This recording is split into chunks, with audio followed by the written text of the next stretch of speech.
In certain extreme situations, the law is inadequate.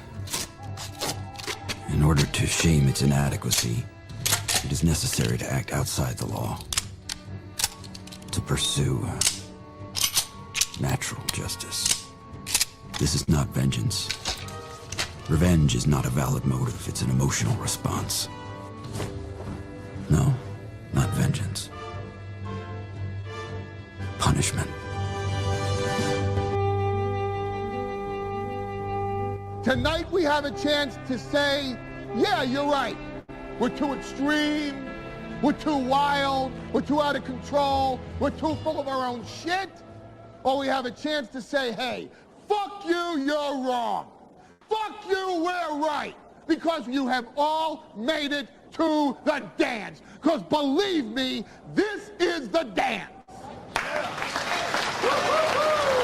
Start the show.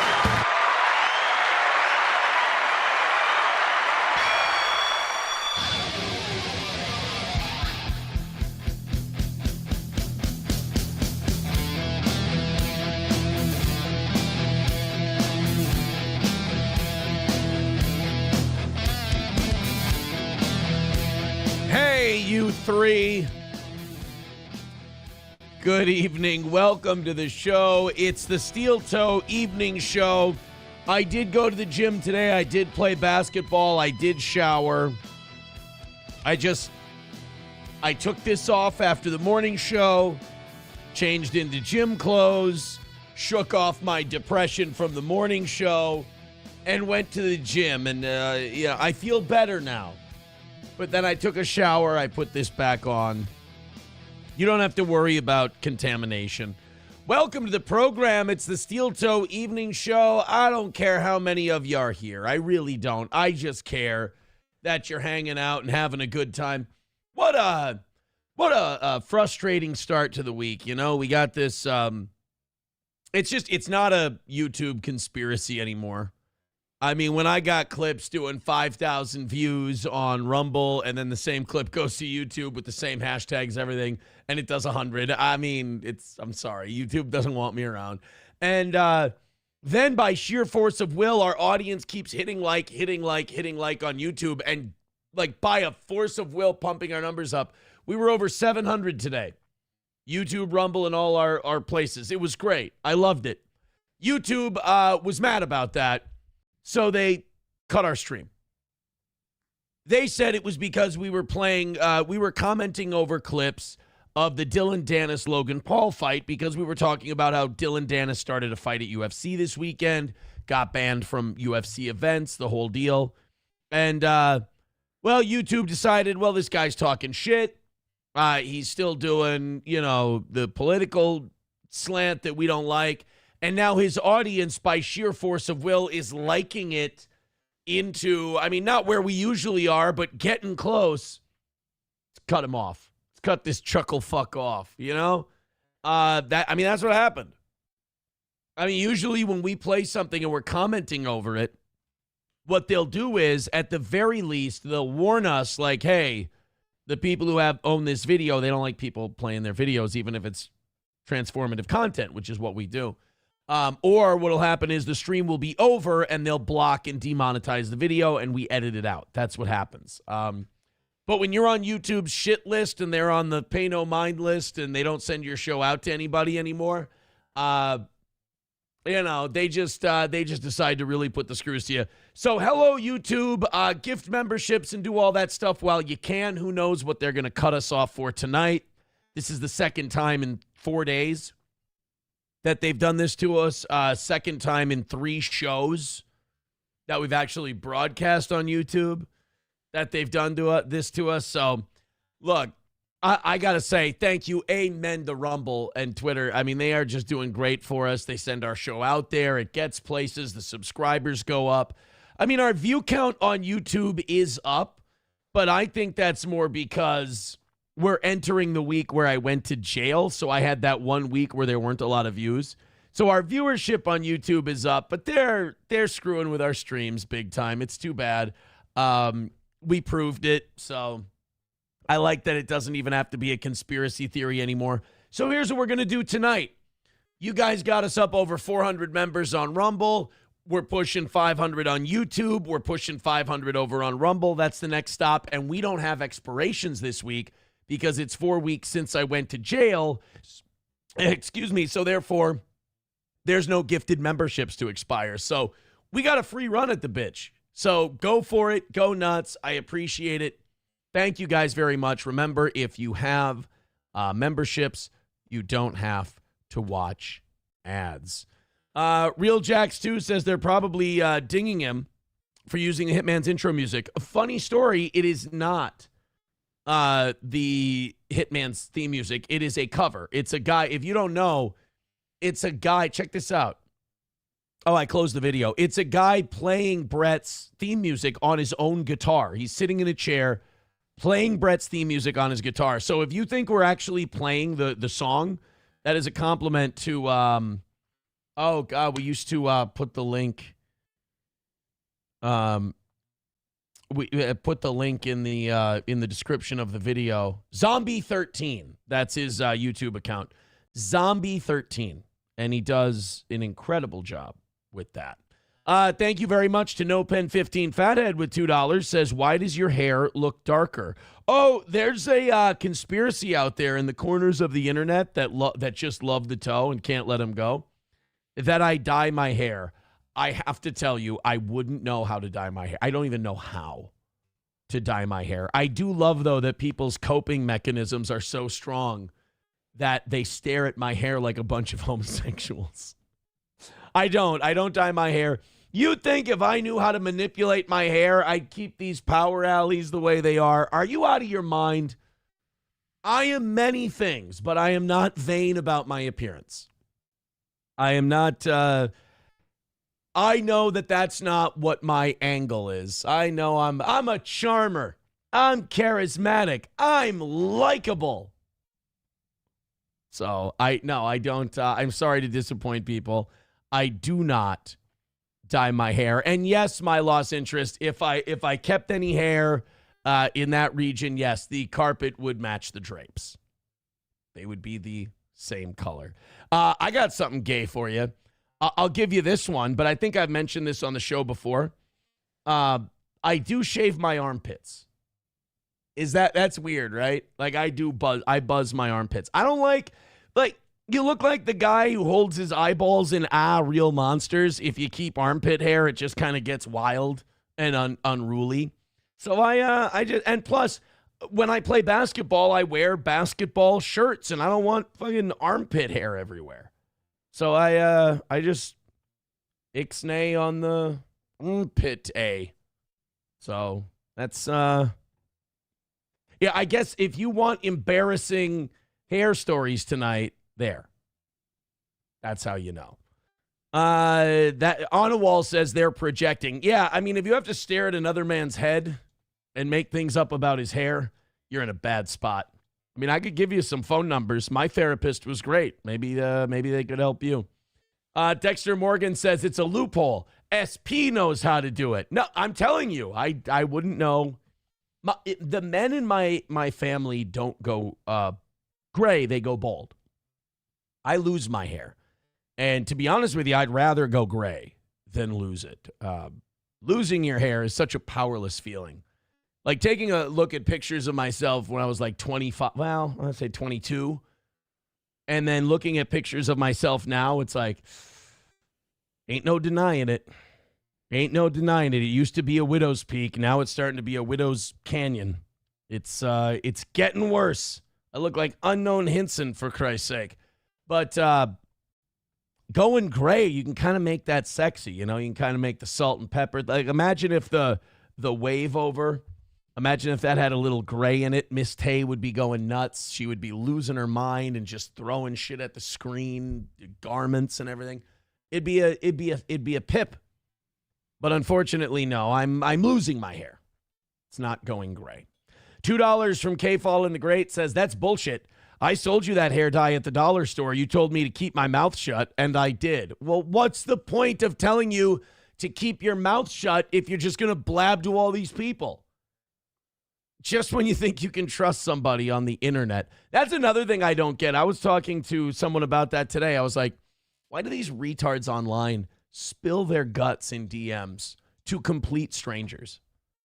But you have all these people, they leak DMs. I'm leaking DMs of this. I'm leaking DMs of that. And people are, you see these parasocial relationships where these insecure podcasters will spill their guts to people who aren't even friends with them. They're lonely and they have nobody. So they just vent to a perfect stranger. These people are mentally ill. They're going to snake you. Don't, get friends, get family members, get people who care about you and love you. That's who I talk to.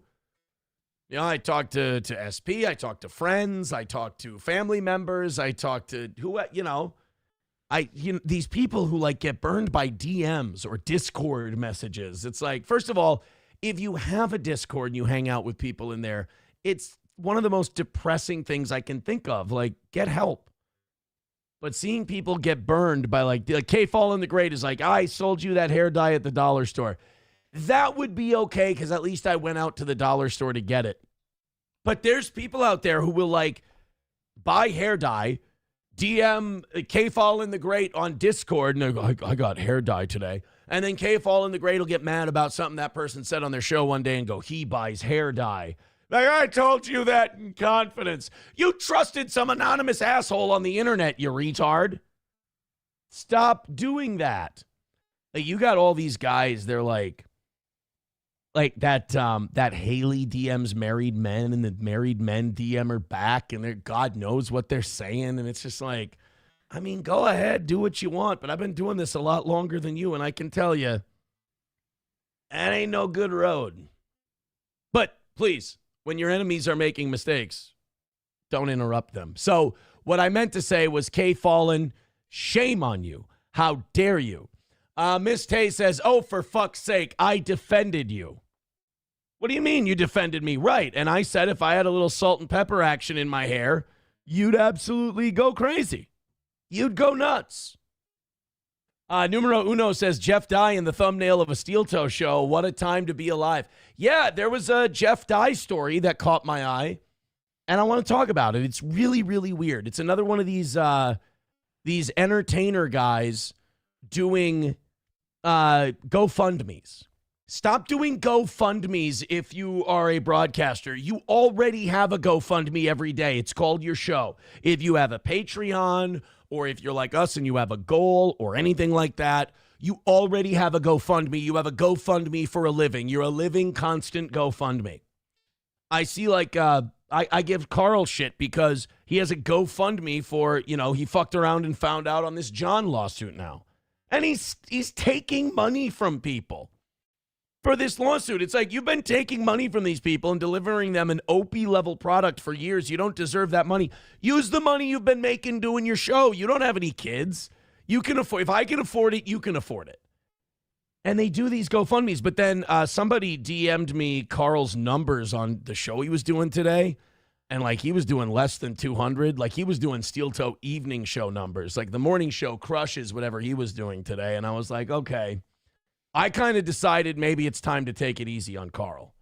Because I guess, he had that peak and now his Patreon is down 60% from where it was a few years ago. It's just, I kind of feel bad, because I know he's doing stuff he doesn't want to do. K Fallen the Great with $2 says, hey, I'm not retarded. It's called brain damage. Oh, I'm sorry. It's so hard to tell from afar. No Pen 15 with $2 says, Haley, I'm still waiting for you to slide in my DMs. Numero Uno with $1 says, you're saying all this as a fellow retard who had their private messages be the subject of entire festival weekend, right? Well, it's a little different when you're texting your wife and at the time your friend, I guess. If you get burned by that, that's what we call a bad breakup, essentially. Numero Uno with $1 says, if you don't have the exact right opinion on Jeff Dye, I will publicly renounce you as if you were Gino. That's a lot of pressure. Because I don't know a lot about Jeff Dye. Here's what I knew about Jeff Dye. Jeff Dye was some guy who was at Kevin Brennan level and they were talking shit about each other. I didn't know Jeff Dye was a guy. Now all of a sudden Jeff Dye's on Joe fucking Rogan. Jeff Dye's on a bunch. He's making the podcast rounds now. I had no idea that Jeff Dye was a guy, is a guy. And now he's getting busted because he did some GoFundMe. Some are calling it a scheme or a scam. And he took it down because he was under pressure. He said he was doing some kind of bit about Gavin Newsom or something like that. But I don't know. This guy kind of reeks of insurance salesman. And it sounded like he was running a righty grift. But if I don't have the right opinion on all this, numero uno Josh Denny fan is going to let me know. Now, the evening show is more of the audience's show, so I will defer to them a little bit here. No, Dexter Morgan, I don't. YouTube attacks? No, because I'm not in that world, Dexter Morgan, so it doesn't affect me. Those things don't affect my numbers. Mine is purely based on the kind of content we do. We're a controversial show. We always have been. Miss Tay says, no, I would give 0 fucks about gray hairs. You're lying. You're lying. You would, come on. Aaron with gray hair, even the guys are losing their mind thinking about Aaron with gray hair. Numero uno says, Jeff Dye is the kind of guy you should immediately recognize the right response to in every situation. Numero uno says it was not a bit. Jeff Dye was legit trending higher than Tom Cruise for this. Apparently, Tom just got an honorary Oscar. Yes, I did see that. He got an honorary Oscar for, what was it? Just a lifetime, his body of work. And it meant a shitload to him because Tom Cruise never, the elusive Oscar for Tom Cruise. And he never got it. And now he's got one, but it's got to feel kind of like a consolation present, right? St. Caesar says, Aaron, did you see Asmongold and DSP are going to talk this week? That could be fun. Well, I hope it is. By the way, my beverage of choice tonight, and I know this is mentally ill. This is kind of serial killer behavior. I'm drinking Four Brothers Sriracha Bloody Mary mix. It's a non-alcoholic Bloody Mary mix, and I like to drink it over ice by itself. Yes, I like to drink Sriracha Bloody Mary mix on the rocks. So it's a virgin Bloody Mary. I mean, really, the vodka kind of ruins it. I like it by itself. I don't know if that's weird. I don't know if that's mental, but I don't like drinking during the week. And so if I have this, it's nice and it's spicy and it's tomatoey and I like it, but I think it's a little psychotic to just be drinking it in your basement while you do a show. God, it's good. It's like drinking Shirley Temple. Sam Show says that glass infuriates me. The glass, the shirt, go fuck yourself. Mike Go says it's gay. All right. The verdict is coming in on what we think about the Virgin Bloody Mary. Jesus H. Christ, he was just writing the same thing over and over and over again. I'm sorry, buddy, if you're his pal. My Lost Interest says the Bloody Mary mix in a glass is the last thing Aaron's victims will see. Yeah, how about that? I'm standing over you. I got my blade. I've got an angry look on my face. There's just drool dripping off my mouth. I'm so in bloodlust. And you just smell this overpowering sriracha breath on your face. And you see a guy go,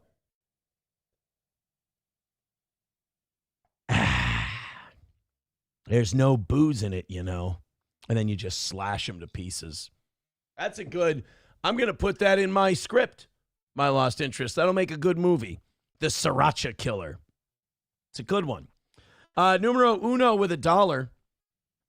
Says Jeff Dye is the guy in the Elephant Graveyard video that spells out the whole Rogan bump scheme all comics are aware of. He's too dumb to realize he was telling on himself. Well, who knows? Maybe he will. Maybe this guy will, kind of make a lot of news in the future, and we can talk about him. But he was making headlines this week. And whenever someone starts making headlines and they're like in comedy and I don't know much about him, there's only one guy I go to, and that's Kyle. I go to my guy, Kyle. I go to Saison Z, as Red Bar would say. That's the guy I go to. I go to my autistic racially ambiguous, what the hell is he guy, and he tells me all about him. All about him.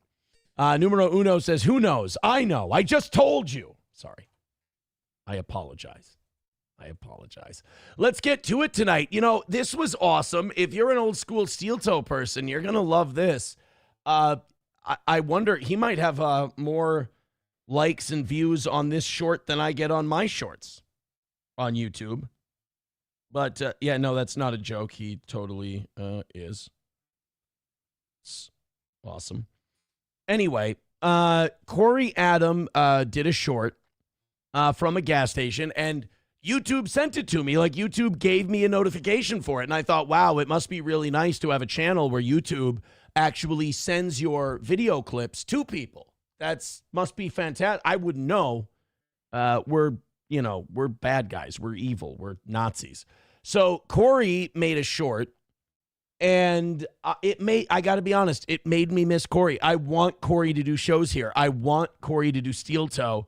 I think we're just too embarrassing. I think Corey's too highfalutin in those RVs to be a steel toe guy anymore. But here he is. This is Corey Adams' newest short. I want you guys to watch it and see how much you miss old Corey. Infuriating thing in the world. We put it on full, but it won't go faster. Like, what the fuck, dude? Speeding up a little bit. Like, this is insane. Hurry up! At least it's easy to stop at the perfect amount, which is the only amount of money I have. You want to see one of the most infuriating things? Corey Adam is like he's a working man Seinfeld, you know? What is the deal with the slow gas pumps? Look, I didn't say it was brilliant. I didn't say it was amazing. I didn't say it was going to knock your socks off. I just said that I miss Corey Adam. That's all. The Walrus, if you will. Numero uno says, just type Red Bar Jeff Dye into YouTube, dummy. Fake fan. I'm sorry. Every time I saw a Red Bar clip with Jeff Dye, I would skip it because I didn't think, again, that Jeff Dye was a guy. My bad. My fault. I apologize. I don't know if you saw it today on the morning show, but Donald Trump, it broke this morning that Donald Trump is reversing course. He's calling on the House Republicans to release the Epstein files. I mean, I'm kind of hoping that I called it and that what's happening is what I predicted. That would be pretty awesome. Although it's not really as cool of a prediction if you're shocked as shit when it actually comes true. It's kind of your way of telling your audience, which I do on a regular basis. I'm completely full of shit and I have no idea what I'm talking about.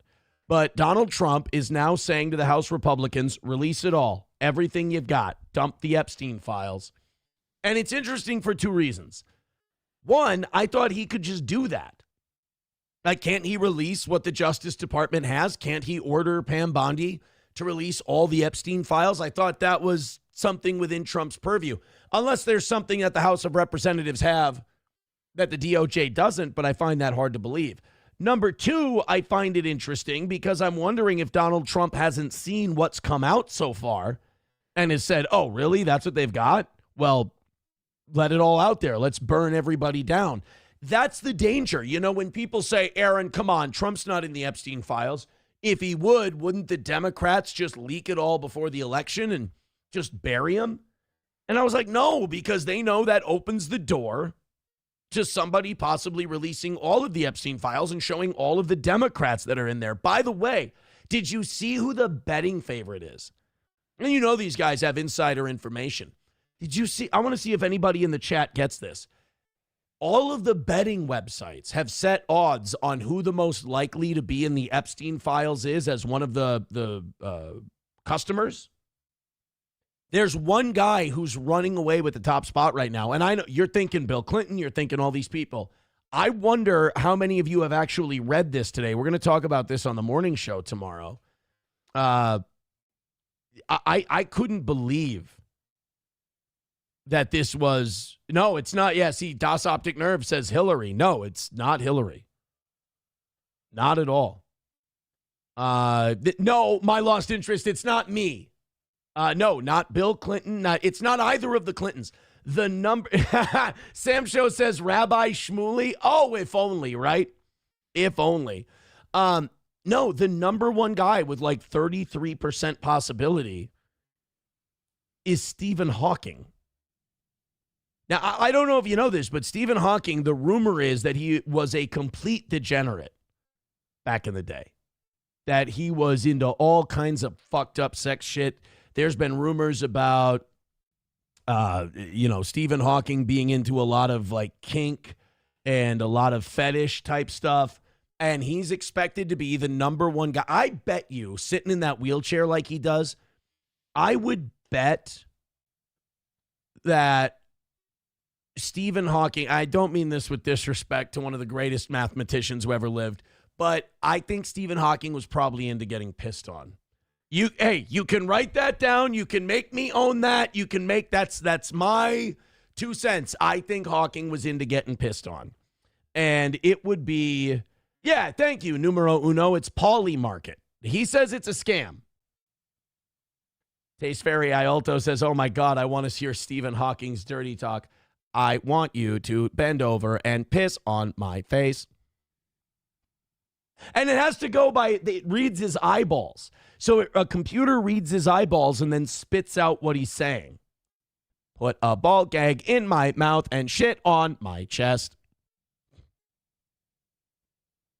I don't want to go further than that. I thought about another one I was going to say, and in my mind, I literally grossed myself out. It was so, the thing I thought was so disgusting that I said, I'm not going to do this. It was so bad that I said, it will debase even me. It's that bad. And by the way, if Hawking is in the Epstein files, that is terrible. That's awful. He's a piece of shit. You shouldn't be with underage girls. That's a terrible thing to do. But you know what? There's no but. It's awful. I was going to say, like, Stephen Hawking can't be aggressive like these other, like, it's not like he can wheel up to him and be like, I'm going to get you. Like, they would have to come to him. Like, there's a lesser predatory element when it's Stephen Hawking. I feel like in a Stephen Hawking situation, Epstein is more of a predator because Epstein is making the girls do it. Whereas Hawking is just going, that's right, sugar tits, piss in my lap. Stephen Hawking seems like the kind of guy who has a fetish of, like, he likes his own pants being pissed on so he can feel like he pissed. I don't know. He just seems like a weird guy. I know. Look, a guy who's been confined to a wheelchair for most of his adult life. I know I'm not probably breaking any new ground there by saying he might be a weirdo, but yes, Stephen Hawking is by Pauly Market, which numero uno says is awful. He is the favorite to be released from the Epstein files, which we are now going to call the Hawking files. Gray Duckling says, way to shit on vulnerable adults. See, that's what I mean. You can't really win with attacking Stephen Hawking on the Epstein stuff because, number one, he is using underage prostitutes. And even if you're a fucking gimped out guy like Hawking, that's still an evil, terrible thing to do. But at the same time, you're also mocking a handicapped man. But if that handicapped man is at the same, by the way, my favorite intercontinental champion in WWE history, the handicapped man. If that handicapped man is doing what he's doing, isn't it allowed? It's okay. Abel Graham with $1 says, do you think Bubba was Clinton, Ghislaine's racehorse, or do you believe Mark Epstein? Also, why does Mark not release the identity of Bubba if he knows? Because he likes his fucking consciousness. He likes his head attached to his body. Could it have been Bubba the Love Sponge? No, I'm just kidding. Of course not. That was the guy in the Hogan files. Who was Bubba? Bubba could have been Bill Clinton. I'd rather it's Bill Clinton than a horse. I would rather that Bill Clinton was getting sucked off and done than I don't even want to think about the other one.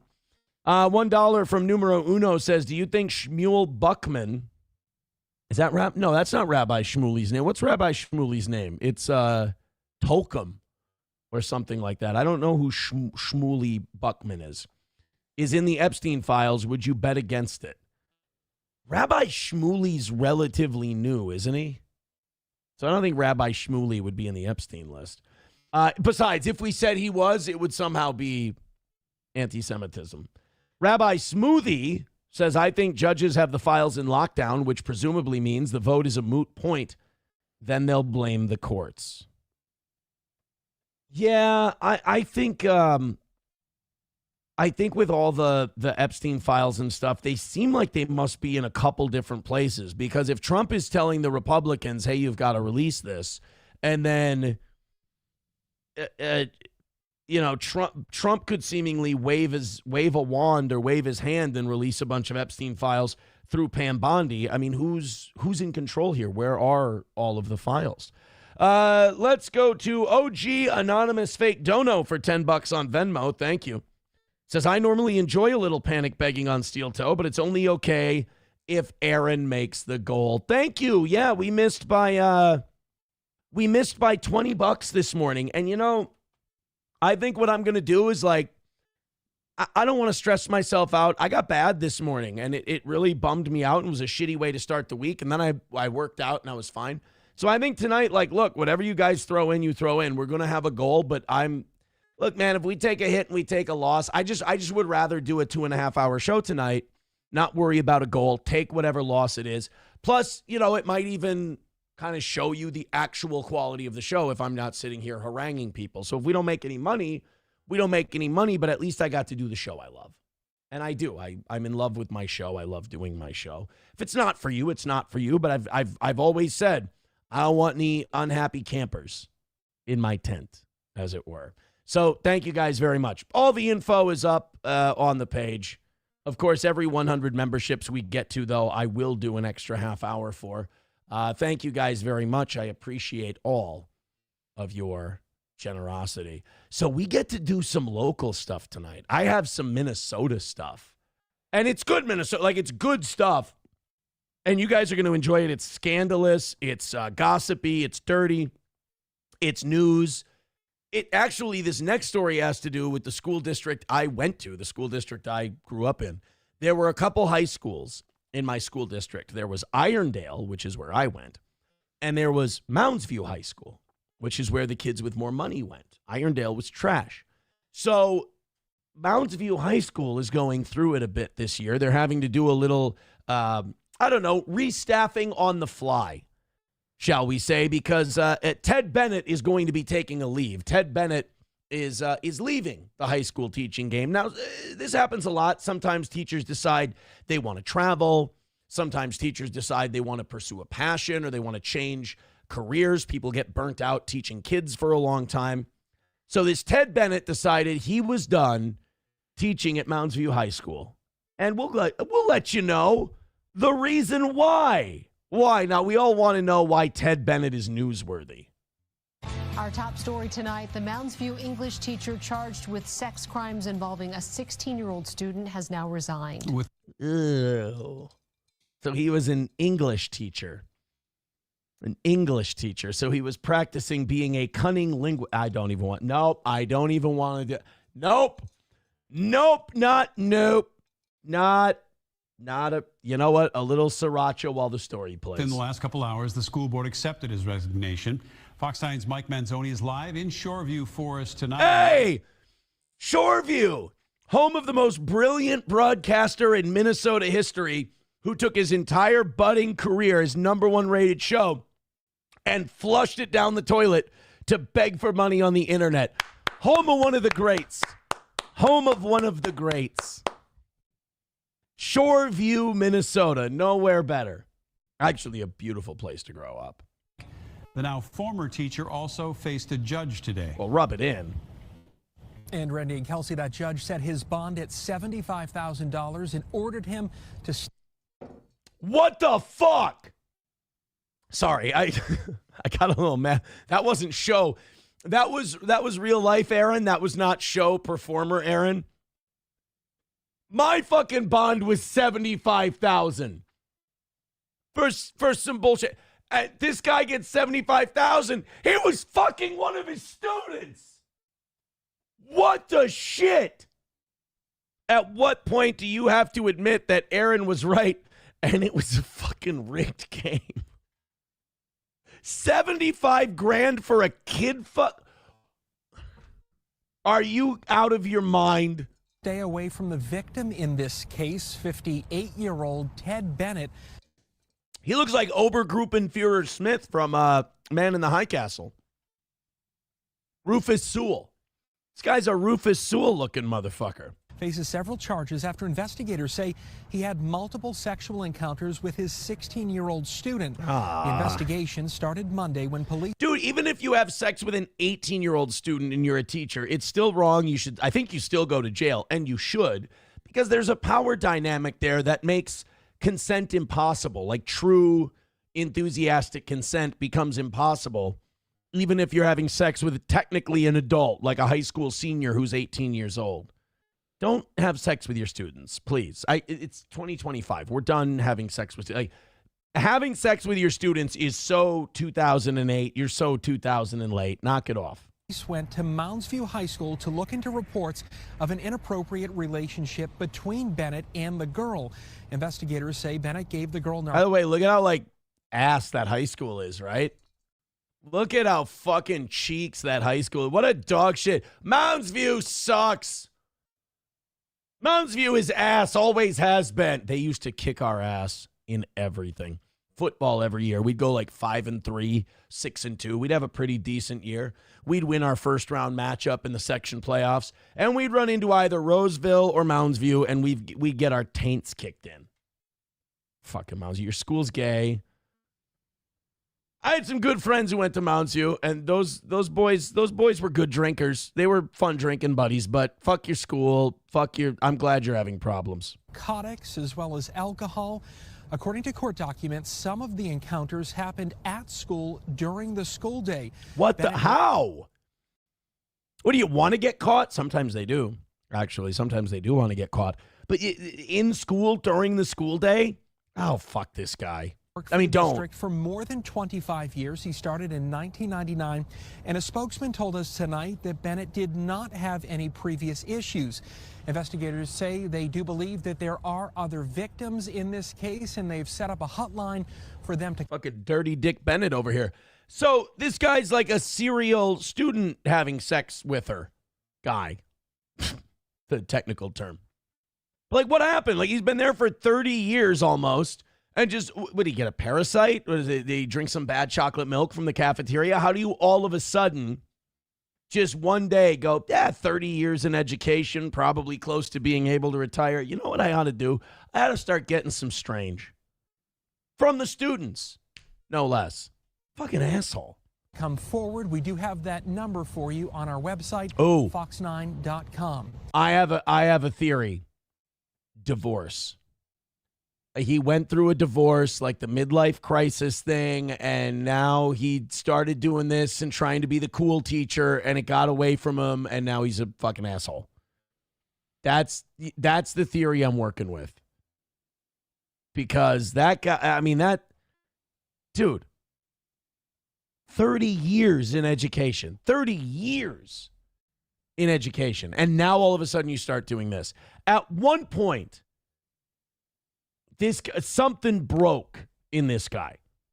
Or he's been doing this forever and they just never caught him. But I have a hard time believing that after how fucking brazen he was. Jesus H. Christ says that drink is disgusting. It's triggered me. And there's no booze in it either. It's a virgin sriracha Bloody Mary. It is. I knew that would be an upsetting beverage for tonight, but I needed some spice. You know? I needed some spice, so I'm sorry I'm not sorry. 09 Canyon says at school is the only way I'd have wanted to hook up with a teacher. That's the point, that it's wrong. So yeah, it's naughty and it's bad and you're not supposed to do it. So you have sex with your... Oh, God, you... 09 Canyon, you little dirtbag. Ew. Stop it. I get it that, when you were in high school, the guys our own age, they don't know what they're doing. Well, you guys weren't exactly, the greatest either.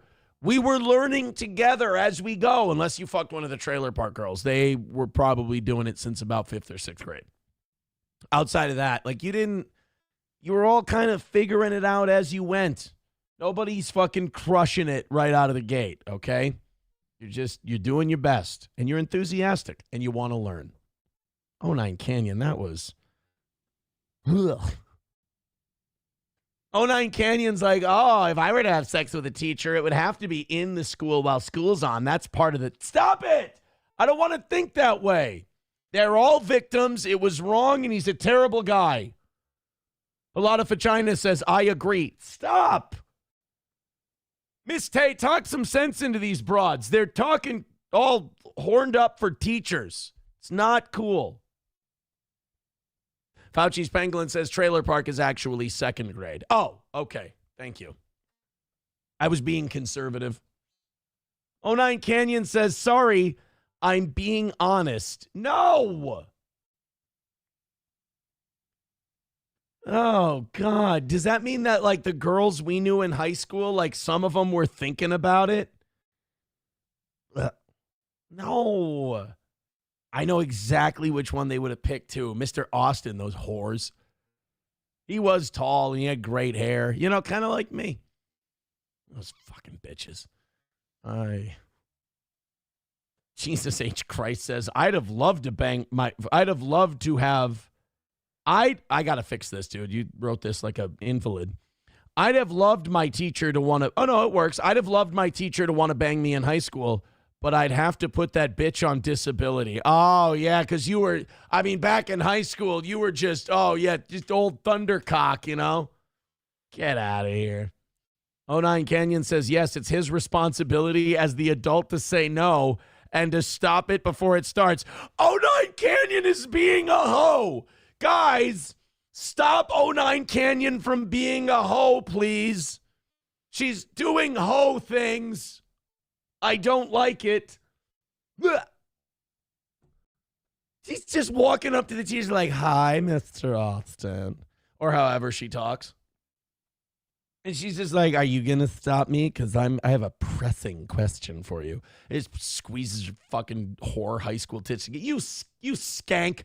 You slag. The hell is wrong with this generation?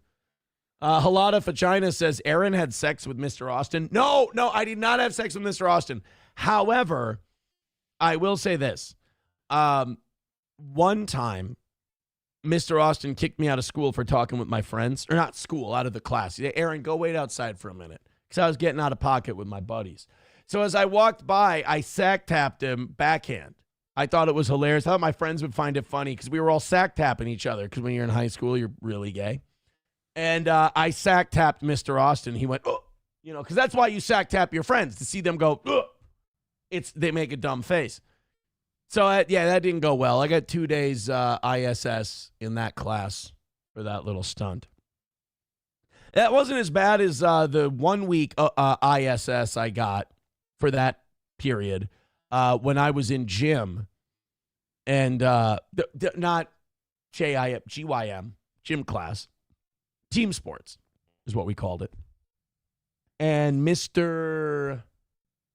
Mr. Schwartz then. Longton? It might have been Longton then. And he was saying something about, we were playing basketball, and he said something about balls. And I started singing the Chocolate Salty Balls song from South Park, and everyone thought that was hilarious, except the gym teacher. I got a weak ISS for that one. I was a bit of a rat bastard in high school, is what I'm trying to say. Professor Tie-Dye with $1 says, as a Catholic, is it strange to learn after confirmation you can have sex with a Sunday school teacher or priest giving you ice cream? But priest is giving you ice cream when you get confirmed. That's like 15 years old. That's weird. Abel Graham with $1 says, what did the flute girl say to the band director? I'm feeling horny. Well, a flute isn't a horn. It's a woodwind instrument, so that joke doesn't work as well. It would have to be a trumpet, trombone, but nobody wants to fuck the trombone players. They're all gross and ugly with giant retard forearms. So I appreciate the joke. It was made in good faith. I ruined it. Just make it my fault. That's okay. Thank you for the $1, Abel Graham. I appreciate it. Brett McCart says, 2 teachers I would boink. One just kept cranking out kids and was always pregnant. No, Mr. Austin was not the one who got away, all right? Das Optic Nerve, don't do that. Don't do that thing where you go, sack tap? What's a sack tap? We all did. We called it sack whack when I was in high school. I'm 38 years old. You all remember sack whacks. Your friends are standing there in the hallway. One of your friends just standing there with his thumb up his ass. So you walk by as he's staring off into space. And you go, and then he goes, whoop. And it's hilarious. Sometimes you give it a little oomph to see if you can make him hit a knee. You know? That was always the fun one. Just embarrassing your good buddies in front of girls usually. You know? Little sack whack. What are you guys, fucking gay? You didn't hit each other in the dick with your hands? What are you guys, a bunch of homos? When you were in high school, you didn't walk up to your friends and just take the back of your hand. It's the back of your hand, so it's not gay. It's not like we were grabbing them. You never took your friend's delicious hog and just gave it a good old, just one of those? You didn't do that, huh? What were you guys, a bunch of homophobes? Is that what it was? It Tastes Very Ialto says, did Mr. Austin drop you on that stack of dimes you call a neck? No, I think he was more embarrassed than anything. My Lost Interest says, Aaron, you use the back of the hand for a sack tap, not the palm. I didn't use the palm with Mr. Austin. Rex Start says, see, Mr. Austin was the mature adult who put a stop to the advances. Well, I guess so. You Need Me More says, you were a rat bastard only in high school? Oh, I guess. I was also a rat bastard in high school. See, now people are saying in the chat, no, we didn't. We didn't do that in school. Shut up. Yes, you did. You all touched your friends. Not touched. It was a hit. It was aggressive. We were aggressive men. It was masculine. You all hit your friends in the dick with your hand. Say it. Tell them that you would hit your friends in the dick and it wasn't gay because you were bashing them. It's fine. It was normal. It's okay. Hulkamasha Baby says, yeah, but it was weird. You always did the sack taps with your mouth. Well, just the first two, because I thought you were supposed to play taps on their balls. You know, the burr, burr, burr, burr. That turns out that's not what sack taps are. God, what an embarrassing way to find out, right? Miss Tay says, this is prime Minnesota, folks. I feel bad for everybody who's missing tonight's show. I mean, they really are missing a golden one. They're missing a very fine program. MSO says, I guess I didn't go to fag school. That shit gets you beaten where I went. God. What a fucking homophobic crowd we have here tonight. Just a bunch of people who were so repressed they couldn't touch their friends' ball bags with the back of their hand without some weird gay allegations going out there. God. So what did we learn tonight? We've learned that teachers are still fucking around with students, and it's gross. We learned that a lot of you are lying about your sack tapping. And number 3, we learned that Halata Fachina and 09 Canyon were all horny for their teachers and were trying to fuck them. That's what we learned today. Taste Fairy Ialto says something about a sack tap hurts more than a full-on kick in the balls. That's kind of true. Because with a kick in the balls, they kind of go up and then go up and in. So it's like, oh, you get that numb feeling and it really hurts, but like the pain isn't as intense. With a sack whack, you're smashing against the front of the satchel. So you're getting the actual testes and there's nowhere for them to go. It's just wham, just like that. They're not going up. There's no wiggle room. I think that's the science behind the sack whack. No Pen 15 Fathead with $5 says sack tap is going to make the next anniversary show fun. I'm thinking cornhole tournament. We can sack tap during cornhole. That's the best time to do it. Gurmy says, Aaron, why did you have to stick your hands down their pants to do it? I didn't do that. That's not what I did. It's not what I did. So therefore, that is not, you're sitting here, you're just making shit up. And really, how dare you? How dare you? You know what? I think if we move on from this story, I think we're going to be fine. I think if we move on, I thought this one was going to be a lot of fun. It's now turning into a lot of me defending myself from 20 years ago, and I'm not okay. Aces says, it's okay, Aaron. When I snap my fingers, you will forget you were molested by your teacher. Snap. I wasn't molested by my teacher. Yes, exactly. No, I'm not. 09 Canyon said Aaron was the only one who rubbed the back of his hand up and down after the sack tap to soothe the pain. Well, you didn't want him to think you were mean. Otherwise, it's just bullying. Could you guys throw a couple of Rumble rants and memberships in with these hilarious comments? My Lost Interest says, if you come after a sack tap, is that gay? No, I think it's more, it falls under the polite angle. I think it's more polite than anything else. But again, clearly, as we learned tonight, I'm old-fashioned. Miss Tay says, and that's the sign of a great show. It really is. I mean, it really is the sign of a phenomenal program. Hey, ladies and gentlemen, guess what? You're not going to believe this. I'm so happy about this. Guys, everybody jump in and start throwing in shitloads of cash at the toe to celebrate this one. I'm so excited to tell you. Guess who just threw $20 at the toe? Guys, guess. Guys, guess. Guess who just threw $20 into PayPal? Not that I'm not excited about My Lost Interest gifting a membership. I think that's great. I think that's awesome. It puts us 145. Thank you so much. I don't want to talk gold tonight. I really don't. If we miss, we miss. Who gives a shit? I'm having fun tonight. But nope, it wasn't Kiki, Fauci's pangolin. Nope, it wasn't Gino, Abel Graham. Guess who put $20 in? You guys are going to love this. MSO, it's your favorite. Not Stephanie, not Steven. Steven throws like 50 to $100 at a time. Stephanie throws $50 in at a time. God, you guys have no idea. You're going to be so happy when I tell you. With $20, give him the karmic first. Wanna fuck? Let's fuck! Let me see. Hold on. Can we nobody's gotten it yet. Wow, this is amazing. Are they in? They are officially, they've kicked Miss Tay out of central booking with this $20. By the way, I'm just gonna put it up on the thing. And then you guys can see it for yourselves. There it is. There's Ablo Pacheco in fourth with $20. And in central booking at $20, Crunchy is here tonight. Yes.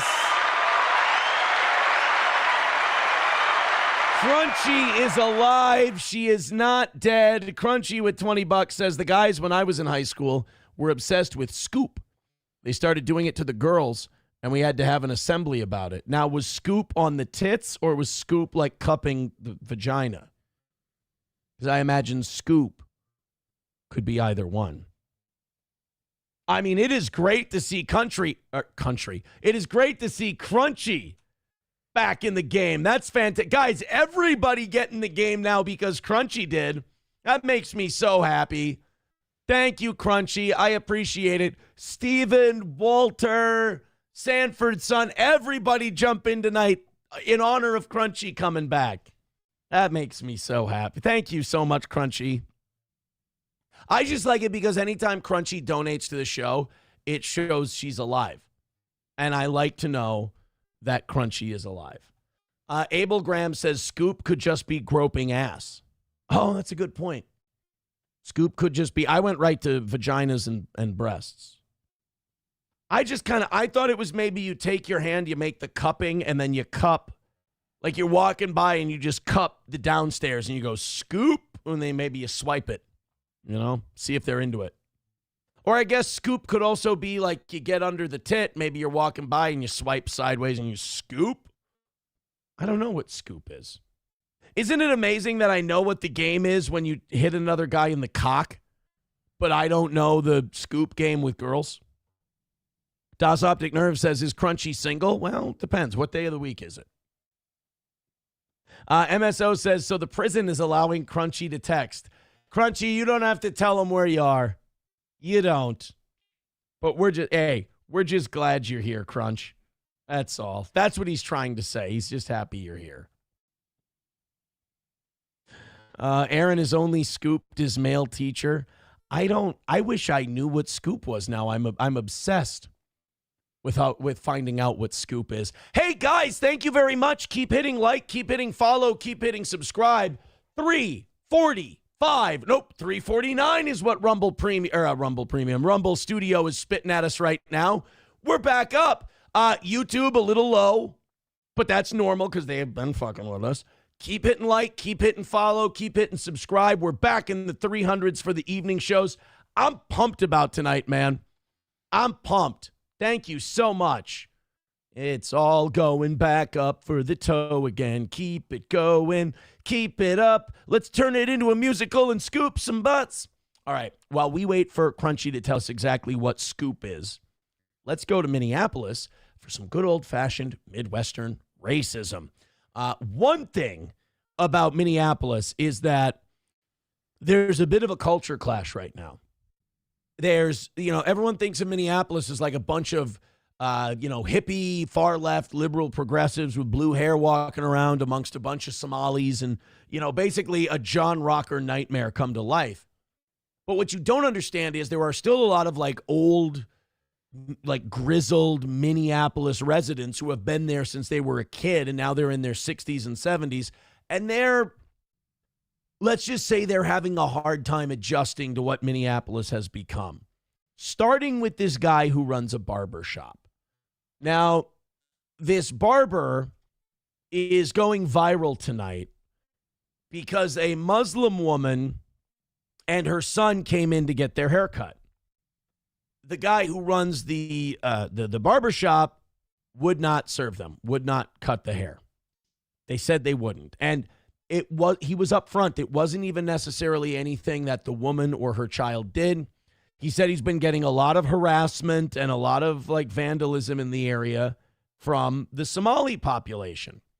So he's decided that he's not going to serve this woman and her child. Now, I think this is kind of fucked up, as just because other Somalis are screwing stuff up outside your barbershop. And let me say this.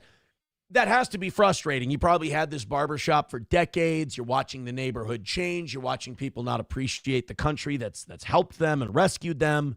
All the stuff in the news about it. Like, I understand. I get it. But it's never right to punish people who didn't actually do the thing. Let's check this guy out. I'm sure you're going to love him. Here it is. Minneapolis, ladies and gentlemen. The struggle to accept diversity. Let's call this one. You don't do Muslims? No. Why you don't do Muslims? Because of your attitude. You suck. We suck? You do. I do. Because you come to this country and don't behave yourself. You get the hell out of here now! Fucking based. Jesus, dude. Oh my God. I hope you die. Yeah, right? Oh my God. Wow. He is not happy about them being there. There was one customer in the building, and he was quoted as saying, "Oh no! Oh jeez!" He was not excited about being in there at all. It all got a little crazy to him. Wow. So he's just getting after it. And again, it's kind of like group punishment. Like he's kind of punishing this woman for the behavior of everybody. But this is, again, you can't ignore these guys. Like, these guys do have legitimate gripes. They have legitimate concerns. They have legitimate complaints. Shit happens, and they're frustrated about where their city's going. I'm not saying that this is okay, that he can do this to this woman and this child, but we've got to, you can't just drop a bunch of people from the third world in the middle of an existing first world community and then not do anything to kind of make shit work. The thing Minnesota has done is they've dropped all these people in the middle of the state in a lot of places where it's like their first widespread look at diversity. And they just went, here, you guys figure it out. Oh, and by the way, a lot of the people in this community are very blue collar and living on a budget. We're going to give you food stamps. We're going to give you EBT. We're going to give you grants for businesses, automobiles, all kinds of things to give you a leg up in this new country you're in. Meanwhile, you don't know the traffic laws. You can't speak the language, anything like that. If you don't think that's going to breed resentment in the community, you're wrong. And then when those people have that resentment, instead of trying to figure it out and go, what do we do here to, help everybody get along? You call them racist, you call them bigoted, you call them hateful. And then that's just going to make them retreat into their shell even more. It's almost like it's by design or something. How do you? Or I'll call the police. You don't touch me. Don't touch me. Don't Well, touch then me. get out of here. Don't touch me. Don't touch me. Get. Don't touch me. Get. So you're saying you're not doing Muslims? No. This is Trump America. You see that? This guy is kicking us out because. You need to behave yourself. And then How do you know if I behave? Don't. How do you know? Get the hell out of here now. You sick. You sick. Get. You sick. Get. I don't like that she's doing the performative social media thing where you see, this is Trump's America. This is Trump. No, this is an old man who's very crotchety and crabby that day and didn't get a nap or a warm milk or whatever. But God, that's not going to do him any favors. I mean, well, I get one of two things is going to happen to that guy. Either people in Minneapolis are going to descend on his old barber shop and they're going to just bury him in protests, or we're going to start calling this the Morgan Wallen effect, or people are going to rally to his store and be like, I drove from St. Cloud to Minneapolis. I drove an hour and a half to come see you and support your store because I like what you said about those Somalis. And honestly, today, it's hard to tell which way it's going to go. It could go either way. It could go, he gets shut down because people just go after him, or it could be people in this country that are against immigration and things like that. They decide to back the guy. They decide to go get a haircut at his spot. I don't know.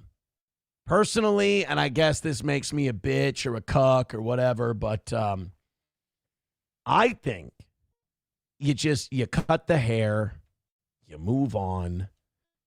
You just, you live to fight another day. You don't bury yourself in this now what's going to be like some viral moment where people are going to give you all kinds of shit and it becomes a big headache. But then again, this guy felt like this was something worth standing up for. Miss Tay kicking Crunchy out of the top 5 with $20. Thank you very much. Wanna fuck? Let's fuck! Miss Tay with 20 says, hi, Crunchy. I'm glad she made it out of the Stoney's bathroom, but what happened to Vadam? Yeah, that's a good point, Crunchy. So we've got, you've got to answer the question of what was it like being in the Stoney's bathroom with Red Fox Mad / Vadam? And also the other question you need to answer is, what is scoop? We need to know what, excuse me. Oh my God, that was the sriracha talking.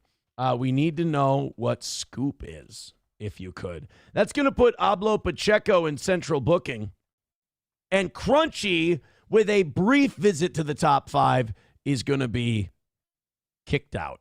Redbird with $1 says, you always get cold feet when anything stronger than stern language is attempted to fix our doomed nation.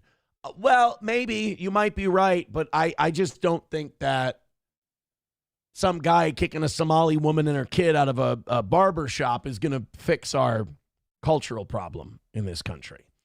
Crunchy with $10. Hey, give her the $10 drop. I have sworn on the altar of God, total resistance against every form of tyranny, against the mind of man. Oh, gifted memberships would be perfect right now because we could play the perfect, what do you call it? The gifted membership drop. You know the gifted membership drop. There's so many Somalians in this bitch. It would be perfect for right now. Crunchy says, no, it's not a repeat. He just acknowledged my donation. I bet I wouldn't get half this disrespect walking into a store in Somalia. How embarrassing for the U.S. Well, there you go. Crunchy has spoken. And she says that this was inappropriate. This was wrong. The other thing is that old man kind of seems like, doesn't he seem a little out of it? Like maybe putting him front and center and recording him and shit like that is a little almost unfair because he's got that weird old Midwestern man thing going on. You get out of there. I don't like the way you behave. Like he's a little, like maybe grandpa's not all there anymore. I wish we could all stop recording this shit and we could just be angry at each other and yell at each other for a little bit and then let it go. But we've got to record everything. And you know, that's the problem. Everybody's in such a goddamn hurry to be a victim. You know, being a victim has merit. It has weight. It has gravitas now. So everybody, instead of like being a victim used to be a bad thing. You're like, I don't want to be seen as a victim. That's some pussy shit. Now it's like, ooh, a victim. I could go viral. Oh, I could get attention. Oh, people might send me stuff. They'll start me a GoFundMe. Well, how great would it be to be a victim now? So everybody's recording and everybody, instead of just a Somali and a white guy had a brief flare up. It was a little bit of a thing. You go this way, you go that way, and it's over with. Now we film it. Everybody gets to, you know, they all get to posture and they all get to look good and they all get to look noble on either side. I don't like it. Put the damn phones down and just have good old-fashioned arguments. Redbird with $1 says, you and a bunch of others screeched about it. Screeched about the high road after Charlie. Now there is a state AG that wants his opponent's children executed in front of them. Link, please. Spider McGee with $1.99 says, advice for stuttering John's upcoming arrest. You know I'm not in that world. I'm sorry. I don't know anything about it. I apologize if that's unnerving, but it's just not something I give a shit about. And look, if you do give a shit about it, that's fine. I would say there's a shitload more entertaining things to do with your life, but hey, you only get to go around once, and if you want to spend it obsessing about what Stuttering John's doing, just glad it's not me. Glad it's not me obsessing over it. Thank you to Wally World for gifting a membership. Thank you, pal. There's so many Somalians in this bitch. Thank you very much. I appreciate that. And thank you all for the generosity tonight. That's very kind of you. Now you guys are only 97 memberships away from 500. And remember, we've got no cancellations this week, which is really awesome because at the end of the week, it will be 4 weeks since I literally ran home from jail. Wow. Time flies when you're having an absolute blast, doesn't it? Oh my God, boys and girls. I think somebody saw what Miss Tay did and said, fine. And said, suck on it. Yeah, suck one. Crunchy with $50. Give Crunchy the $50 drop.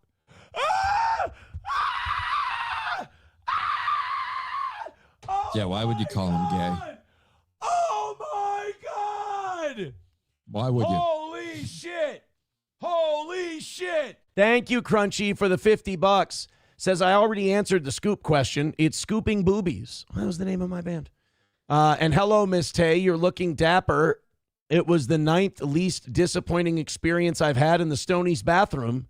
So not bad. Congratulations, Vidam. You barely made the... Wait, 9th least disappointing. So you made the top 10, Vidam. Good job, buddy. She like it the way you dictate. Good for you, pal. And thank you, Crunchy, for the 50. Thank you so much for that. That is so kind of you. I appreciate it. Redbird with $1 says the Virginia Democratic AG candidate, that one. Oh, the governor. Spanberger, right? Her name's Spanberger. Yeah, I hate that lady. Wally World gifting another membership. Look at this. Thank you, guys. There's so many Somalians in this bitch. I appreciate that. That's so nice of you. And now we're 96 away from 500. Thanks, guys. I'm sorry, Redbird. I don't see the connection between the guy kicking the Somali out of his barber shop and the Virginia gubernatorial candidate. You can connect it for me. I'm not saying you're wrong. I'm saying I don't see it. I'm sorry. My Lost Interest says, hey, Vidam, top 10 out of 100 plus. Not too bad, right?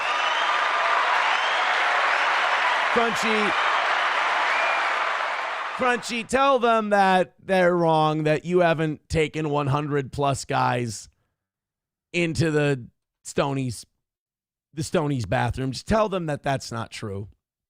Not that the Stoney's bathrooms aren't clean and lovely, and if you want to hook up at a bar, you could do worse than hooking up at Stoney's. I'm just saying, she'd be busy if she was taking 100 guys into that bathroom.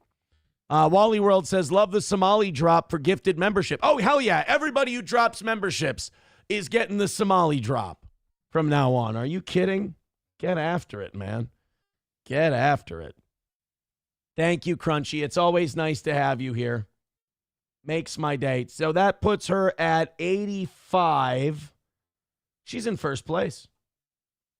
Crunchy is now in first place at 85. How long has it been since Crunchy has been in first? There she is, single-handedly.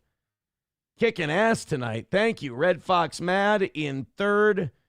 Miss Tay in fourth. Atomic Ray is now in central booking. And that drops Ablo Pacheco out into sixth with 20. Oh, man, I got to keep this up. So we got Ablo at 20. Wally is now at 15. I see he just gifted a membership. Thank you very much, Wally World, for the gifted membership. What a guy. Throw it up there for him. There's so many Somalians in this bitch. Thank you very much. That's going to put us 95 away from 500. Wow. Thank you guys so much for your generosity tonight. Like I said, we're not going to talk about what the goal is or whatever. We're just going to do a fun show, which it's been so far tonight. Thank you guys so much. I mean, if we hit it, we hit it. If we don't, we don't.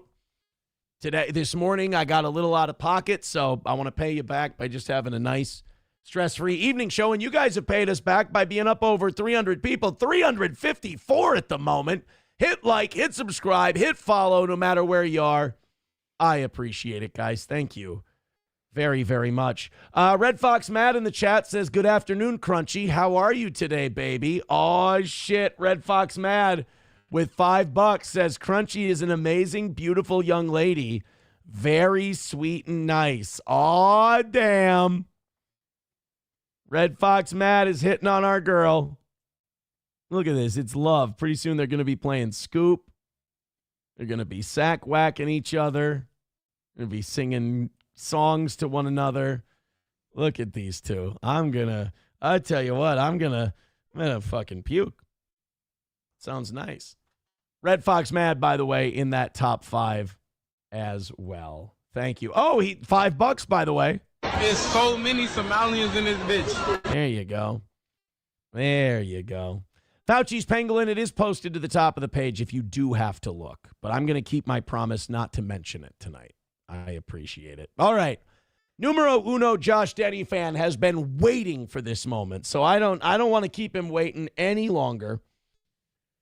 This Jeff Dye, have you heard about this guy? Now, I didn't know much about him. I'm not familiar. I thought he was some kind of like Midler in New York, the Midler on the roof. Well, Jeff Dye's a guy. Jeff Dye's a guy. He's a guy who does stand-up. He's apparently very successful. He was on Rogan recently. And something happened. And, the thing about these comedians is it's wild. Like, I came from radio. And in radio, you develop a very thick skin because you're in front of your audience every day. We kind of revolutionized simulcasting your radio show on live streaming and interacting with your audience. That was something that Steel Toe kind of brought to the table. And I don't think radio's jumped on it enough. I think that business is very salvageable. I just don't think they're trying. But I became very thick-skinned that way. I think that's why a lot of people who just hate Steel Toe with a passion, part of the reason they hate so much is because I don't give them the reaction they want. I kind of just tease and taunt and whatever. That's because I'm not trying to shit on those people. That's how my audience has always been to me. We've always just kind of poked fun at each other and made fun of each other, and haters tend to be a little more sensitive than the people who love you. So they don't take it as well. Jeff Dye, the thing about these comedians, especially Rogan comedians, is that, they don't take anything well at all, like any mild criticism. There is no way that Kyle from the Saison Z channel should be able to get to Jeff Dye. There's no way that people on Twitter with like 10 followers and an avatar of a beaver should be able to get to Jeff Dye. But he got so much shit for this GoFundMe thing that he removed it. Some people are saying that Jeff Dye was starting a GoFundMe so he could grift off his audience and move to Texas and join the Rogan sphere. Now, you want to talk about buying high. Moving to the Rogan sphere area right now is cooked, man. It's a terrible idea because that whole thing has kind of crested. I'm not saying they're dead. I'm not saying it's over. I'm saying the time to move to Austin to be one of Rogan's butt buddies was like 2021, 2022. It's not 2025. Everybody's ripping them to shreds. I'm sure they're still doing well. They're doing fine. But the PR behind them is not great right now. So this Jeff Dye starts a GoFundMe. Now, me personally, I think GoFundMes should be reserved for families who have kids with cancer, loved ones with cancer, and they got a lot of bills they're not going to be able to pay. I think Carl is a chicken shit coward. And anybody who's being sued, I don't know if Shuli is or not, but if you start a GoFundMe for, hey, we bullied this guy and left him no resort but to sue us, and now we're going to grift off we're going to beg our audience for more. These people are bigger beggars than I ever will be because we all got a goal. I'm just the only honest one who says this much and then stop. These guys, they're all just greedy bastards and they don't manage their money. They get sued and they hit up their audience for more. Look, I don't know if you know this. I've racked up a legal bill or two in my day. I didn't ask this audience for a dime. I took care of it myself. And they can too, because they don't have any. Well, I guess Shuli has a kid, I think. But Carl has no kids. He has no legacy. He has no future, nothing like that. He can pay for all this. I don't think insurance premiums go up because you have 2 club feet. So he can be fine. He doesn't need to be doing a GoFundMe. Jeff Dye doesn't need to be doing a GoFundMe. If you can't move your ass out to Austin to go live near Joe Rogan so you can suck his dick for sets at the mothership, you don't need a GoFundMe for it. You can save your money and move on your own. GoFundMe is for a kid who gets leukemia. GoFundMe is for, here's a good example. One of my friend's wives got breast cancer.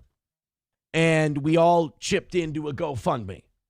Because cancer is no matter what your deductible is, it's crazy expensive. All the follow-ups and the treatments and all that. It's not for a guy who goes, oh, I got a wild hair up my ass this morning. I want to move to Austin. Okay, do a few extra sets, buy some plane tickets, and go move to Austin. But this is Jeff Dye on Rogan talking about this GoFundMe. I thought this was a joke. People are telling me that this was 100% legit. Really want that in your life. It's like, no way. You know what it's like? It's like a muscle car. Like, muscle cars are great to drive, but you don't want to take them on a road trip. Oh, dude, Shabby took me to. So I have a great Lakers hookup, right? I go to all the Lakers games, and I invited Brendan Schaub when we first became friends. I said, "You want to come to the Lakers game with me? You'll like it. We sit. We have great seats." By the way, you guys can all be done attacking Brendan Schaub. By the way, I mean, Jesus, you talk about a dry udder. We get it. He sucks and he's a big dumb ape. All right. Oh, Brendan Schaub is a stupid guy. You're kind of a retard for even pointing it out anymore. But this guy does, I'll give you this. This guy does reek of desperation right off the jump. We'll meet the owner. It'll be great. So that's what my only kind of flex, that I can bring people to these kind of things. I don't have a lot to offer, but I can offer that. So he's like, yeah, I'll pick you up. And he comes to my house. Brandon Schaub comes to my house like in a race car. I mean, this thing it's got the big spoiler on the back. Also, we're both big guys. I'm 6'4". I don't know how tall he is, but he's taller than me. And we're in this tiny thing in traffic on the 101. Can you imagine how much you're overcompensating? You talk about small dick syndrome. If you're like, I'm 6'3". I shouldn't be driving a little sports car. At 6'3", you're too goddamn tall to be driving a sports car. You look like a weirdo. You look like a creep. A guy over 6 feet driving some teensy-weensy little sports car looks like a guy who's overcompensating for a small cock. I mean, Jesus Christ. Just drive a grown-up car, please. I mean, what are you, 19? And you saved up enough money from your summertime job that you could buy your little used sports car? Stop it. Went to a Lakers game. What did John Travolta say in Be Cool? If you're important, people will wait for you. And we can barely talk. We're both talkers, And it's like, the whole time.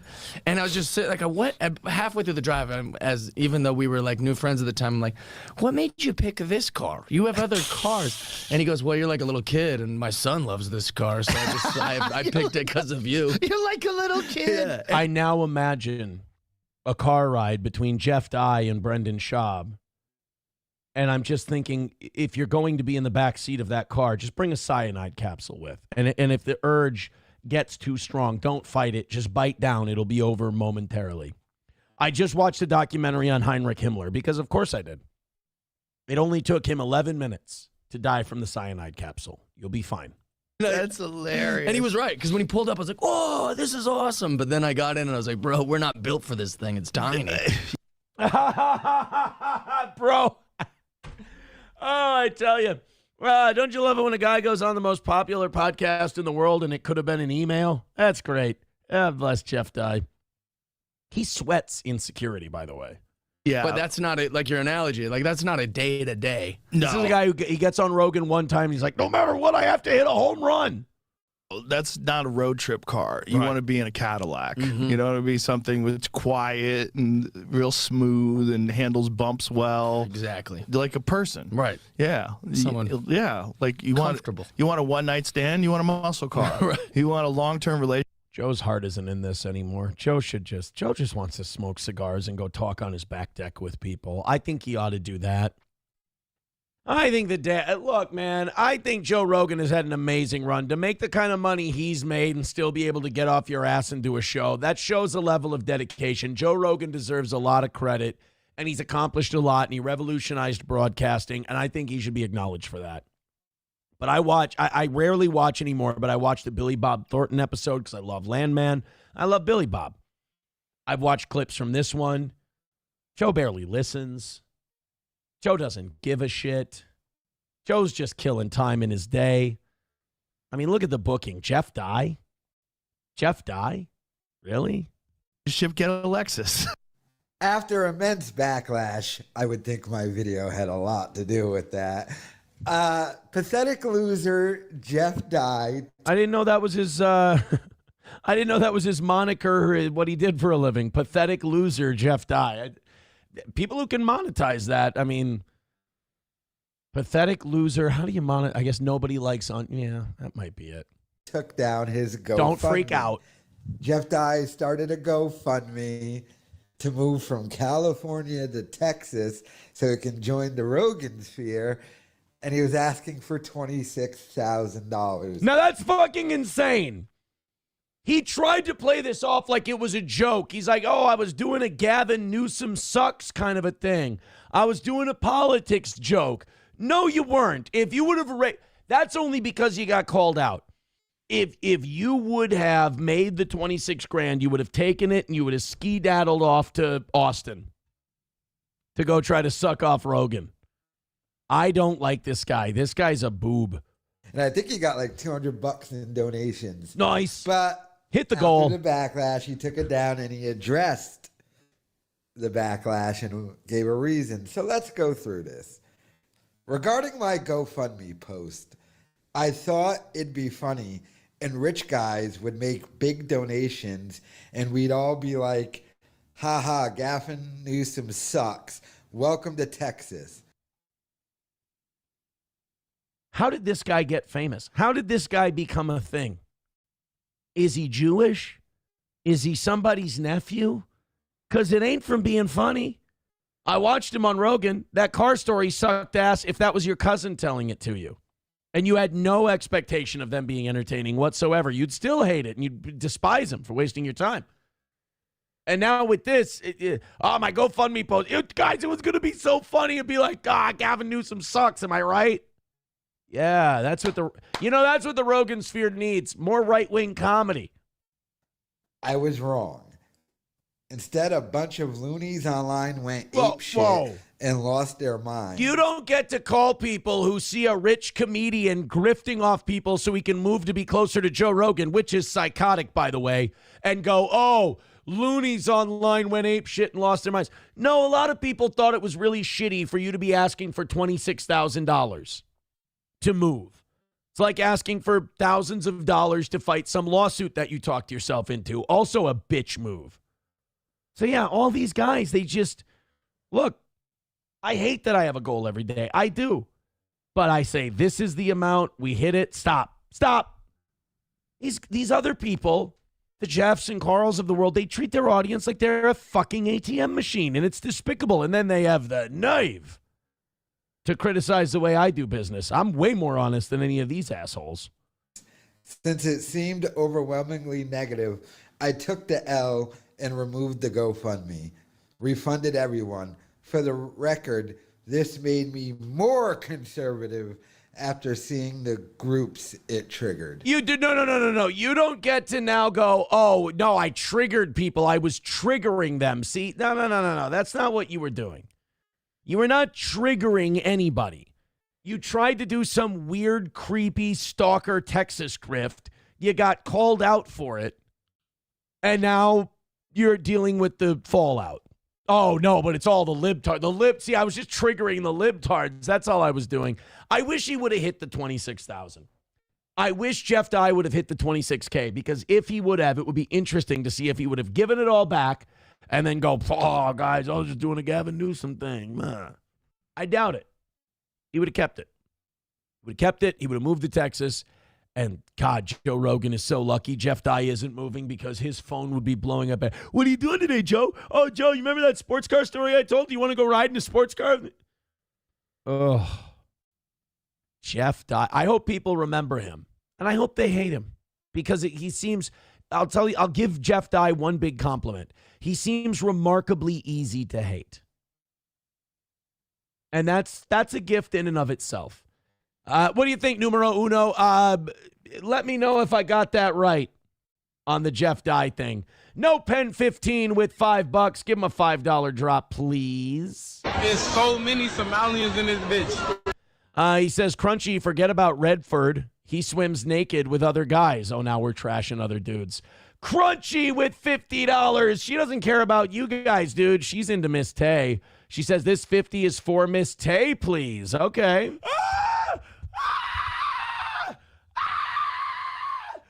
Yeah, why would you call him gay? Oh my God! Thank you guys. Sorry, not done. Holy shit! I didn't mean to interrupt myself. My bad. Thank you very much, Crunchy, for that 50. That's gonna go to Miss Tay. Let's do some math here. That puts Miss Tay ahead of Crunchy at 95. Look at Crunchy being all generous. Christopher is now in third with his 45. Red Fox Mad is in fourth with 45. And Central Booking is still Atomic Ray at 30. Thank you, Crunchy. I appreciate that. That is so nice of you. Numero uno says Jeff was immediately being clowned heavily by every comedian outside the Rogan hug box, as well as anyone who follows comedy. Good. Just making sure I didn't miss anything during that segment. $1 from Redbird says they aren't, but anytime there is pushback against the rot, you get squeamish because it's mean, unfair, or not keeping to principles. That's gotten us where we are. How do we fix it without changing? I mean, that's a good question. I wish I had the answer for you. I'm not saying I know it all, man. I'm just saying that, some crazy old man in a barber shop yelling at Somalis is probably not going to contribute to the change we want to see. That's all. Numero uno with $10 says, good boy. Now let me hear my boy Karmic real quick. Have you thrown in? You've probably thrown in about 20 today. Why not? Want to fuck? Let's fuck. Thank you very much. I don't want to put my mouth on trouble, and I don't want to jinx anything, but I told this evening show audience tonight, fuck it. We missed this morning, and that's fine. So we're not going to talk goal tonight. We're just going to have fun. We're going to do a great show, and I do feel like the show has been great. But your generosity makes me think, hey, maybe we can get away with not talking about the goal more often. That would make me fucking thrilled. That would make me very happy. Thank you guys very much. You're also 95 gifted memberships away from 500. Numero uno says Karmic got promoted to 20. Karmic has been 20 since his debut, my man. Karmic has been 20 since his debut. Let's go over it real quick. Here's the 5. This is the gifted membership in 5-1. There's so many Somalians in this bitch. There you go. This is the 10. I have sworn on the altar of God, total resistance against every form of tyranny, against the mind of men. Here's the 20. Wanna fuck? Let's fuck! We did the 50 for the, this. Yeah. We all know that one. And this is the 100. And I just want to say thank you for making it happen. Thank you. There we go. That's it.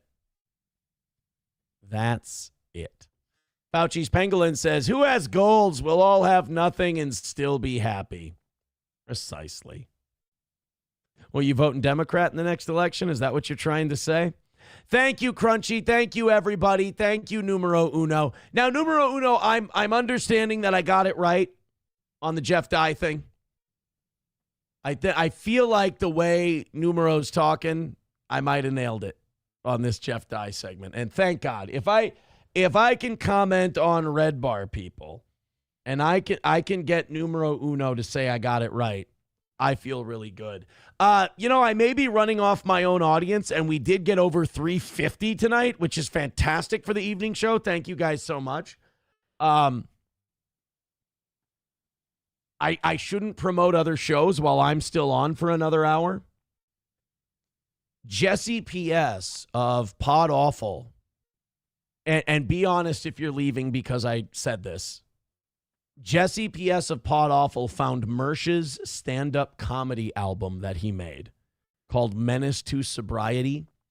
He's playing it on his show. He says it's the Auschwitz of comedy. It's the worst album he's ever heard. So Mersh, who has kind of been getting his fucking teeth kicked down his throat online the last little while here, it's going to get worse. And as usual, it is his it is the constant thorn in his side, Jesse P.S. of Pod Awful. Yes, Miss Tay, H2BH, indeed. I'll be honest, after the morning show tomorrow, I'm probably going to go listen to it. After the show tonight, I'm going to hang out with SP. We're going to watch the season premiere of Landman. I'm excited about that. And then I think tomorrow I'll probably catch up with Jesse. Taste Fairy says, I'm going to watch that after this shit. Well, I mean, I'd rather you didn't call it shit, but I get it.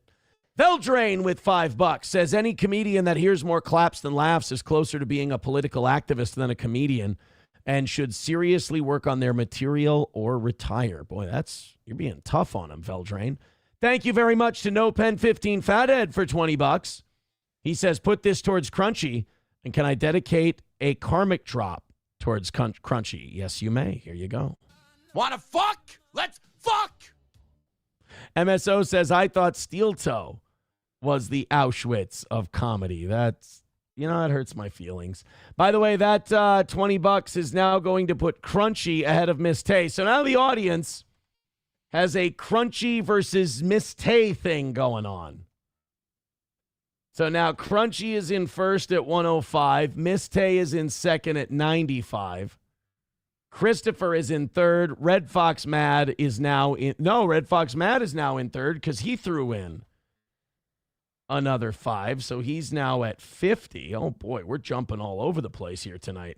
Christopher is in fourth at 45. And Atomic Ray in central booking with 30. And Numero is now not in the top 5, but Numero's on the list with his 15. Actually, I think it's 17 if we're being. There we go. He's on there with Wally and Oblo and everybody else.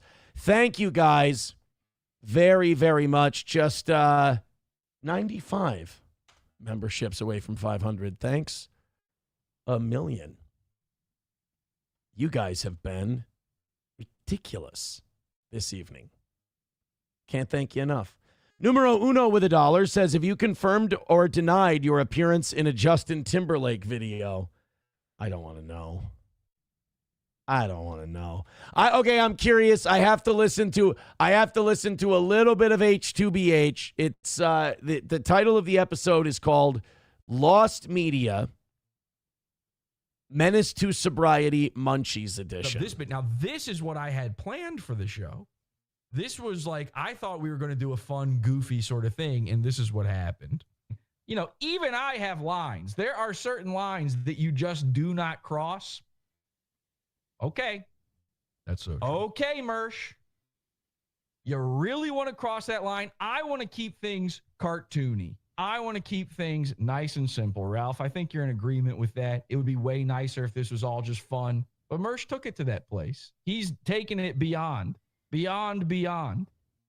And here's what I love about Jesse. He's just so full of shit. Like, I mean that as a compliment. Like, it's very much a professional wrestling, over-the-top character full of shit. Some people don't like Jesse, and they're like, oh, Aaron, why do you like Jesse? Why do you like Jesse? I just find him to be an amusing character. He makes me laugh. This was from last night, by the way. Mersh got anviled last night. Let's keep it at this, shall we? Can we just keep it in this general vicinity for now? For now on? All right, I'm going to have to go watch this later because this is live right now, so I can't, like, jump to a certain timestamp or find the right part of the show. What do you do? Crunchy with $20 says, for Miss Tay, please get me off this dumb list. Well, I mean... Crunchy, it's kind of hard. You've been incredibly generous tonight. Thank you for the 20. Wanna fuck? Let's fuck! Veldrain with $1 says, on the subject of hacks who aren't funny, what you know about green eggs and ham? I fucking hate that so much. I thought about Veldrain, you piece of monkey shit. Let me tell you something. I thought of that this weekend. I took the kids to the Y, and we were in the gym. We were in the racquetball studio playing Wally ball is what it's called. And while the kids said something that rhymed with ham. And in my head, I would never say it out loud. I'd be embarrassed. In my head, I went, what you know about green eggs and ham? And I was like, thank God my children are here and I have something to live for. And I don't, because just thinking that in my head, A, it made me hate you. And B, it made me think, maybe if, the ceiling's tall enough, if there was an exposed beam and I had a rope, who knows? 09 Canyon says, oh my God, I was going around this morning saying that when I was making coffee. God. It's the worst, isn't it? Like that stupid hacky shit sticks with you. What you know about green eggs and ham? Ugh. Papa Shab says, honestly, deserve to be interned for that one. No, I agree with you. I could not agree with you more. All right, you guys are being very generous. We're hanging out in the chat a lot tonight. I appreciate it. Keep hitting like, keep hitting subscribe, keep hitting follow. Hey, we peaked out really awesome tonight, but I understand that we got a big Raw tonight. You got Jesse PS is out there with the Mersh thing.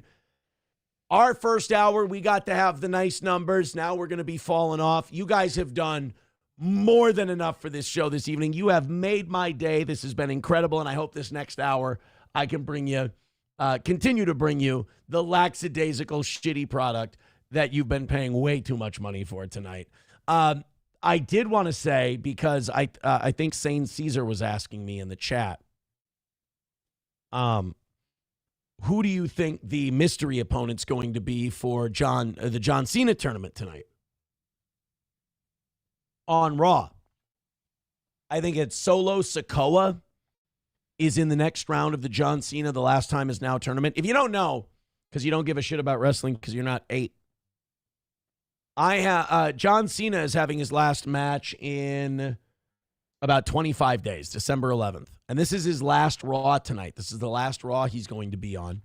And they're having a tournament for who gets to face him at his last match. The winner of the tournament's going to get to face John Cena.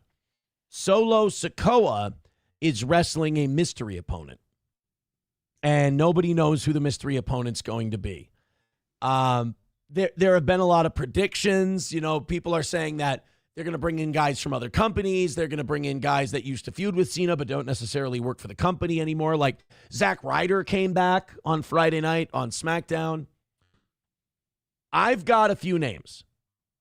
I've got Joe Hendry, Chris Jericho, and I think those are my two. I think those are my two guesses. Joe Hendry, Chris Jericho, those are the only two I could think of. But Jericho's my number one guess. And if it's not Jericho, it's a big show at Madison Square Garden. I got to say, I'm going to say it's going to be Chris Jericho. Because Jericho and Cena have a lot of history. I was annoyed that Jay Uso beat The Miz. The Miz and Cena have a shitload of history. I hate it. Taste Fairy says maybe Roman Reigns.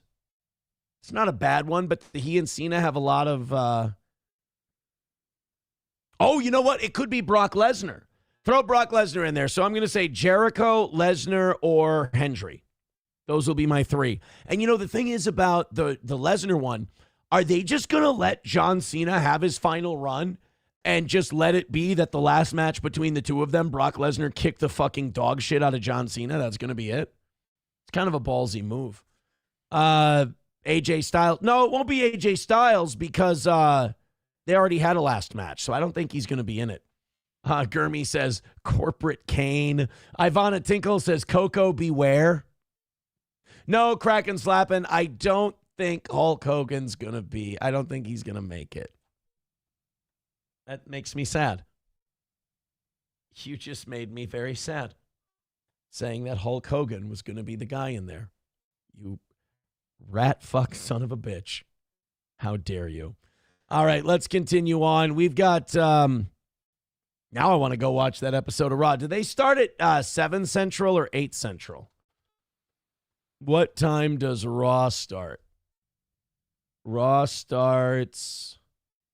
Yeah, don't just like answer the fucking question. Oh, 7 o'clock. Oh, no wonder we took a shit at 7. Okay, Jesse went live and Raw went live. Yeah, that'll bust up a steel toe audience for sure. For sure.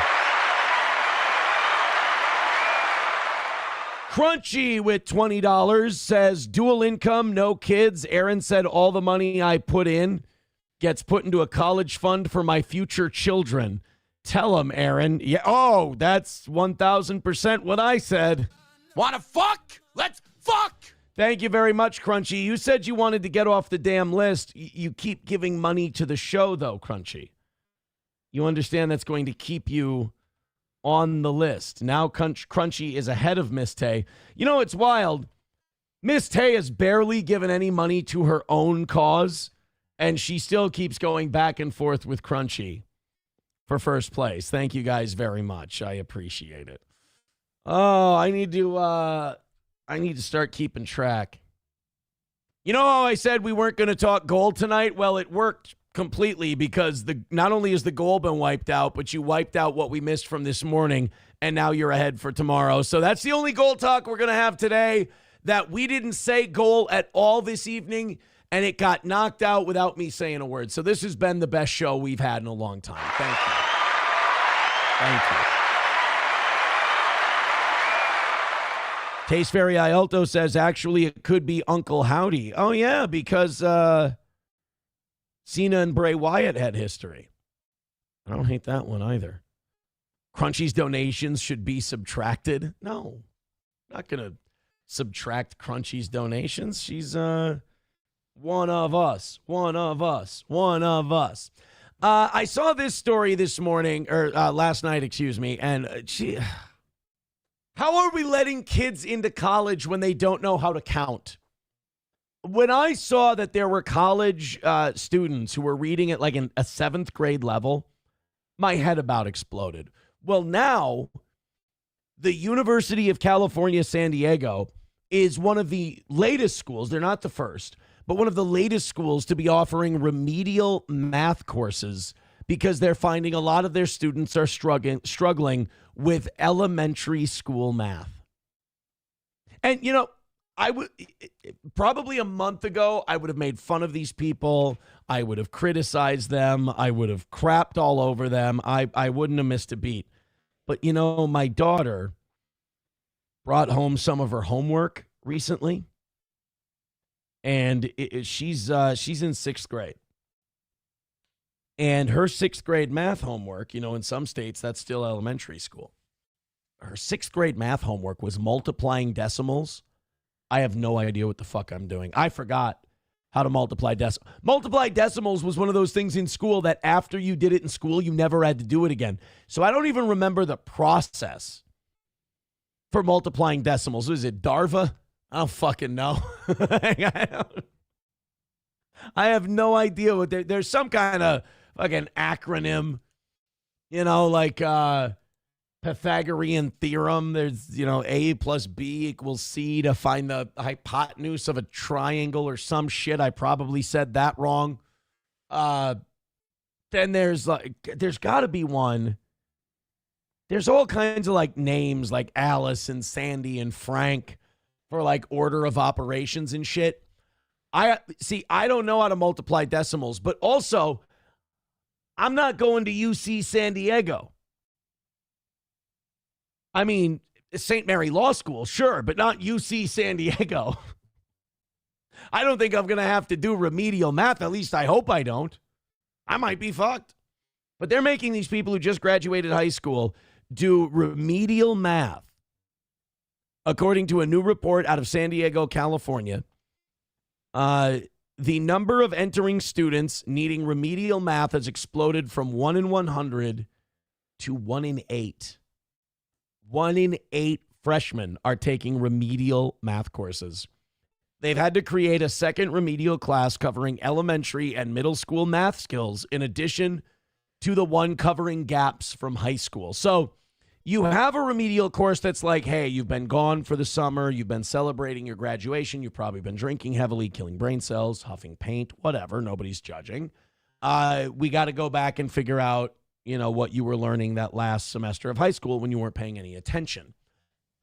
So you have to take that class. But first they're finding out that some of their freshmen have to go back to middle school math, take those classes, pass that class. Then they can go into the one where they learn all the shit they learned in high school again. And I'm sure it works out great for the colleges because guess what they get to do? Charge for more courses. Yay, more money. But, I mean, what are they supposed to do? They've got kids who can't count.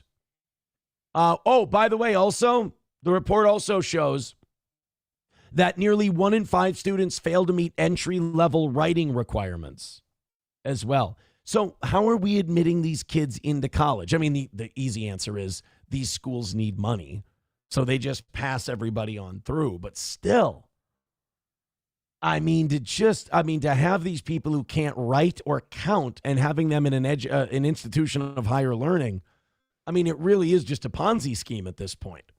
To address the large number of underprepared students, the mathematics department redesigned Math 2 for fall 2024 to focus entirely on elementary and middle school Common Core math subjects, grades 1 through 8, and introduced a new course, Math 3B, so as to cover missing high school Common Core math subjects, Algebra 1, Geometry, Algebra 2, or Math 1, 2, and 3 from grades 9 to 11.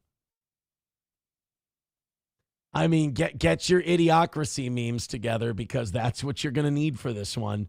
Crunchy with $5. Thank you so much, Crunchy, for carrying us tonight. It's been so nice. There's so many Somalians in this bitch. I appreciate that so much. She says, don't you just flip them as far as decimals? Can you imagine if Aaron actually had to do anything for work? I mean, I got to take 30% off YouTube donations on the fly, 20% off Rumble donations on the fly.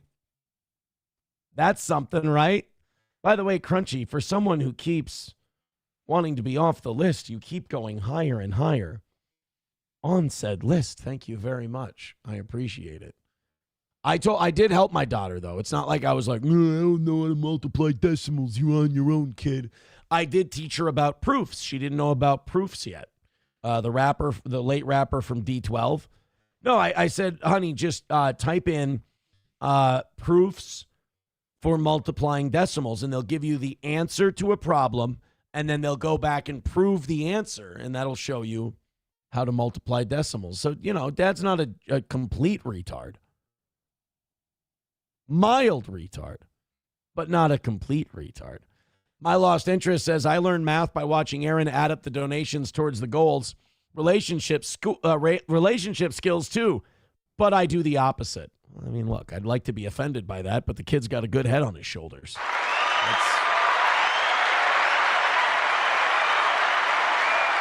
Hulkamasha Baby says, yeah, and you fucked up $50 Thursday, genius. I know, and I sat there begging, come on, guys, the last 35, let's do it. And I was demeaning myself for like 45 minutes, and I had already hit it. The goal had already been hit. Fucking dingleberry I am. Jesus.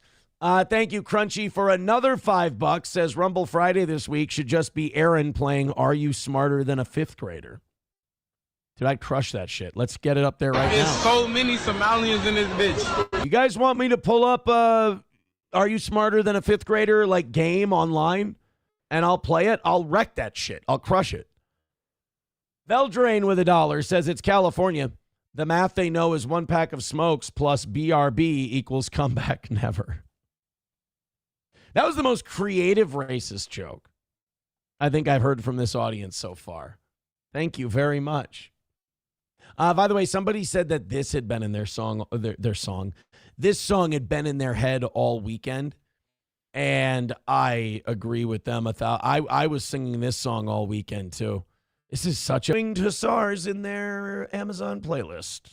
Thank you very much. That's a killer little song, though. Hulkamasha Baby with $1 says 1 overweight white chick plus 1 mixed race kid equals no dads. Oh, we're doing remedial math. That's fun. Oh, somebody has a really good idea for a bit. This is going to be really good. Hold on. Let me see if I can get it right. Hold on. Let me see if I can nail it right on. Here we go. Somebody has a great idea for a Sabaton bit. Randall Flagg says, who will save Minneapolis from Islam?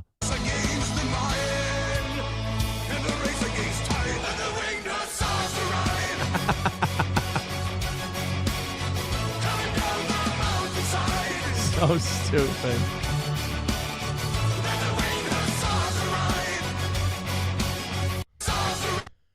Oh, you guys are dumb. It's funny, though. You guys are good. Ivana Tinkle says, if a big black buck knocks up 3 ghetto bitches, how many kids after 3 generations? Oh, is this? We're continuing to do racist remedial math. This is good. Papa Shab says they aren't known for being on time. I'm just surprised they got the armor on. What? It was the Polish cavalry? Okay. Because the Holy League was made up of like the Austrians, the Russians, the Polacks. Who all made up the second? Because that was the second Holy League. There was another Holy League years before. I want to say Battle of Constantinople, but I could be wrong. But it was Poland, Russia, Moldova, Austria, and Belarus. Let's check it out. The Holy League. Crusading movement. Okay, so 1571, 1594, 1511, 1717, 1684. This is the Battle of Vienna. The Great Turkish War. Polish-Lithuanian Commonwealth. Yep. Holy Roman Empire. The Habsburgs were Austria. That's where they were based, but they were technically the Holy Roman Empire. Venice, the Venetian Republic, and the Tsardom of Russia. Okay, so it wasn't Moldova, it was Venetia. It was Venice. It was the Venetians. So I fucked that up. Aaron, you stupid dickhead asshole. 1571, that Holy League was arranged by Pope Pius V. He's a good pope. and included the major Catholic powers of Southern Europe. You had the Papal States, Spanish Empire, Republic of Venice, Republic of Genoa, Knights of Malta, they were badass, Grand Duchy of Tuscany, Duchy of Savoy, Duchy of Urbino, and the Duchy of Parma. So that was mostly an Italian deal for control of the Eastern Mediterranean Sea against the Ottoman. Abel Graham gifting a membership. Thank you very much, buddy. There's so many Somalians in this bitch. Appreciate it. 94 memberships away from 500. Thank you so much. Yeah, it was mostly the Habsburgs and the Polish Lithuanians in the Holy League in the 1680s. Mad Move says, no pinned comment with the goal. I'm interested to see if we will get a round of the flop sweats. Fatty seems awful calm currently. Oh, you're late. We didn't mention the goal tonight. I said I went kind of nuts this morning, so I wanted to have a nice, fun show with no goal, and we've had that. Crunchy came in and went ape shit. Miss Tay has been great. Numero uno Josh Denny fan. I think Fauci's Pangolin. Bunch of people have been throwing in a shitload of money. Not only did we knock out tonight, but we knocked out what we missed this morning, and we're $20 ahead for tomorrow night. So 25 now after that gifted membership. So sorry, Mad Move. We knocked it out without mentioning it. That was the coolest. I'm going to do that again tomorrow night. We're just not going to talk about it, not going to mention it. We'll shoot till we miss. How's that? Now, dude, I've got that fucking song in my head. I'm sorry. I need to play it again. I'm going to be doing that now. You're going to be at work. There's going to be some kind of problem, and you're just going to, in your head, people are like, we need to find a solution for this problem. And you need to have a button that just plays.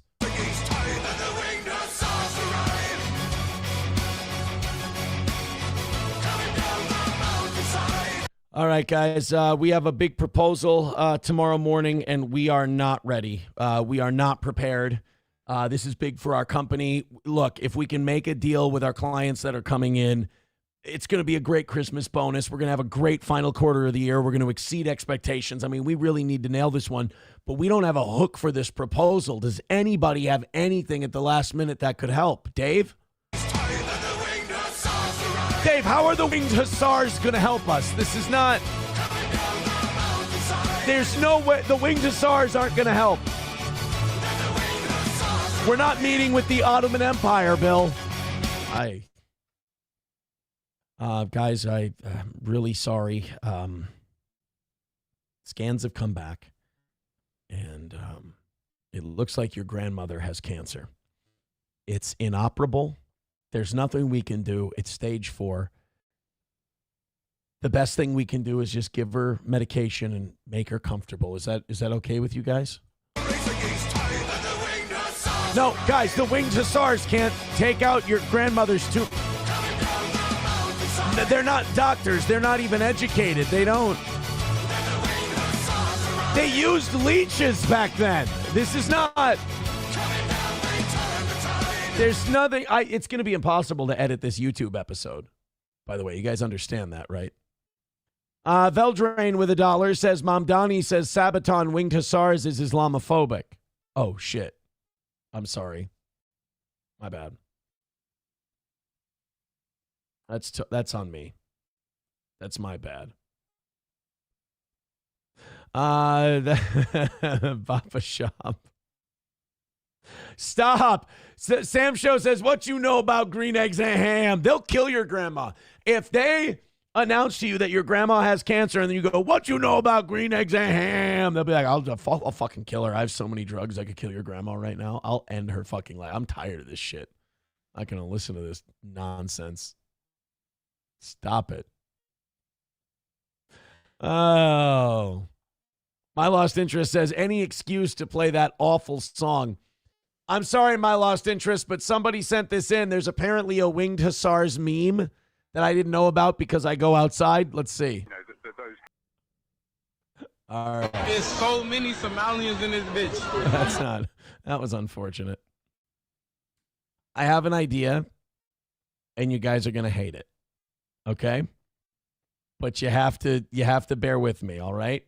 Crunchy with $5 says, I keep Aaron and his family fat and happy. I know where they live, and it's backup protein Their patriarch is super weak and chunky. That's fucking mean. Why would you say that to me? My Lost Interest says, can we get a View clip instead? Oh, dude, Raw and Pod Awful's Mersh comedy album special are on. Our numbers went from really fucking good tonight to in the shitter like an hour ago. So don't worry. We're gonna play around a little bit. I have an idea, and I want you guys to bear with me. People from... Okay. I have an idea. Just hold on. Hold on.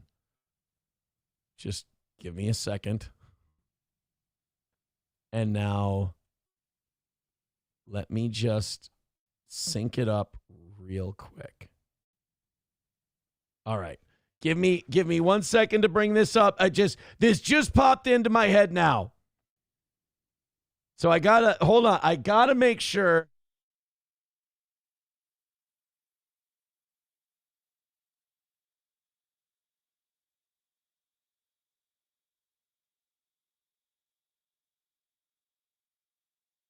I'm ready now. I promise. I'm ready. So let me just hook this up real quick. Rodecaster Pro. You guys don't worry. You're going to love it. You're going to love it, okay? Let me just, let's fire this up. And then I got a funny little mashup for you. I want to try the Winged Hussars meme. Ready? All right, hold on. Hold on. There might be a better way to do this. Hold on 1 second. There might be a better way. Let's see how that was received first. They're complaining about Polish women more than anything else. $1 from Veldrain says the plane is coming down for a crash landing. What do we do? And the Winged Hussars arrive. They can't even fly. Really. All right, I got one more idea. All right.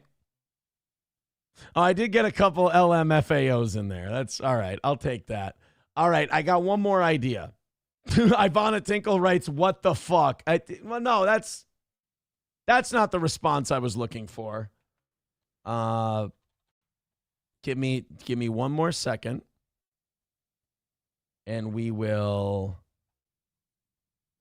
just real quick here. All right. Ready? Give me 1 second. And I'm going to do this left-handed. Get it? Aaron's doing 9/11 material tonight. My Lost Interest says maybe it would be better to show a schoolyard fight with angry black kids. Papa Shab says the song that plays when Aaron speeds to McDonald's. Oh, you know what we could do, My Lost Interest, is black people seeing street magic, and then they play that song right when they flip the card over. Hold on. Black kids, street magic. It's just kids selling a weird form of heroin. White boy tried jumping in. All right, no, that's not. Come on, just show me some. Is this your card? That's all I need. Does a magic trick. Here we go. And I'll fold it the same way. That's not it. No, I'm looking for like black people go fucking crazy, yo. When you do is this your card? You come down, you do a card trick for like some inner city black kids, and they think that you literally practice voodoo. Black people street magic. That's what we're looking for. All right, give me one quick second here. All right. Now we can go. Ready? The glass bottle. I'll make it disappear. You ready? It's gone. No, it's not. No, I'm not.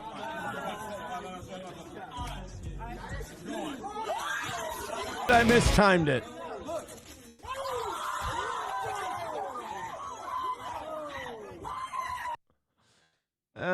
I wish I loved anything as much as black kids love street magic. I really do.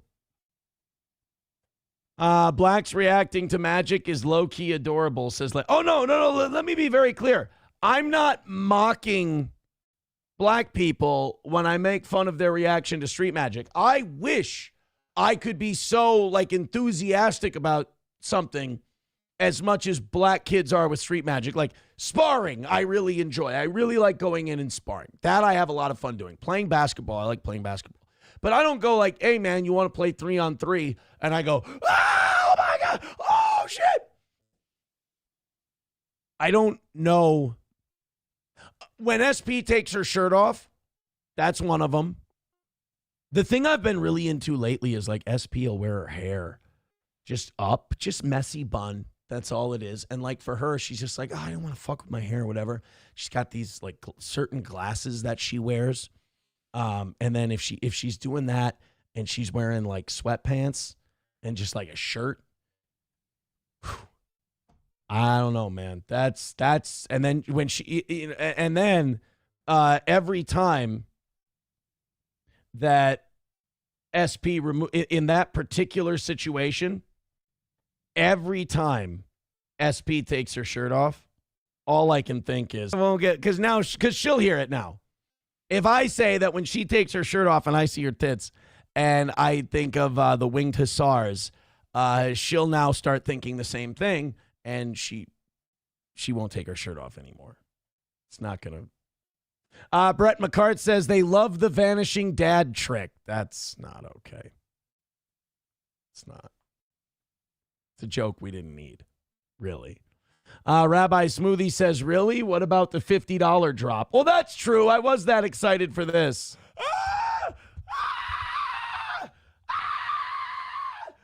Yeah, why would you call him gay? Oh, my God. Why would you? Holy shit. Holy shit. I mean, I was that excited. And you know what the funny part is? That's when I found out that the Vikings had acquired Adam Thielen this year. Not the best idea. Not the best idea for me to get that excited. My Lost Interest says, I tell the wifey all the time that her bedhead morning hair is the best. Yeah, like, and the sweatpants, it's just easy to, just slide a hand down with the sweatpants. Not underneath the underwear. Don't be gross. Just, playful cuddling. That's all it is. That's all it is. Wally World says, should that be the $75 drop? No. Hey, Victor, if you're listening, I have a great idea. Can we get the Winged Hussars, the music video part when the Winged Hussars arrive, and we have that like 5 or 10 seconds for the new $50 drop? I think that would be great.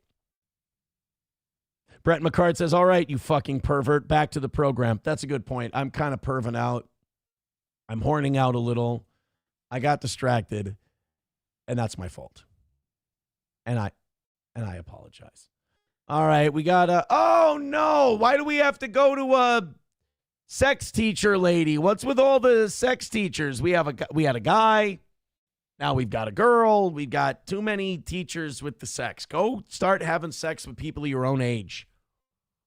Go start having sex with people who have had multiple partners, who know what they're doing, who are of age, who aren't, your subordinate, who have damage just like you do, who have traumas just like you do. Go fuck each other up. Don't fuck up like a 17-year-old kid who still has the world out in front of him. A depraved married teacher who essayed a troubled inmate at a Kentucky juvenile detention center and then asked him to kill her husband will spend more than a decade behind bars. They can be together. One of them just has to go trans. Elena Barden was sentenced Thursday to 14 years in prison after a jury convicted her of first-degree essay and unlawful transaction with a minor for having explicit contact with a 17-year-old boy at the Adair County Juvenile Detention Center where she taught English. I'm going to guess, I have not seen a picture yet, chubby white lady. That's just like, if I'm wrong, then it's a racist stereotype and I'm a piece of shit for buying it. If I'm right, it's just, sorry, noticing patterns, and there's nothing wrong with that. Barden, mother to a 5-year-old girl, was also accused of asking the teen to murder her husband. But the jury acquitted her of that charge. Yeah, but she asked him. And now that makes it weird with your husband. Because not only did you cheat on him with a teenager, but now he's like, you fucking bitch. Are you shitting me? And now does he have to worry about this kid getting out of jail? By the way, I win.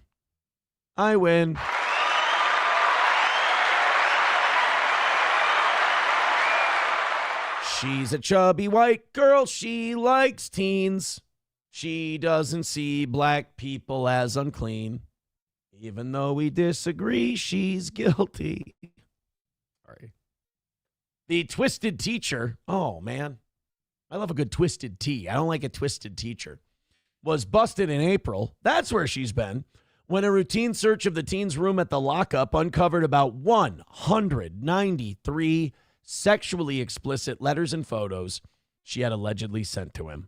The judge noted that Barden admitted to having sexual contact with the inmate in one of her letters. That's really good. Do something highly illegal and put it in writing. It's brilliant. Almost as dumb as doing it on stream. You dipshit. The letters you sent, which were juicy, they were things you'd see in a XXX movie and completely inappropriate. Obviously, and I think you know that for a young man that age, said Judge Samuel Spaulding. And for an educator, it was incumbent upon you to set a better example. I will say, though, the 193 pages of letters, pictures, everything else, it depicts a very intelligent and articulate young woman who is clearly articulating her thoughts and desires to this kid.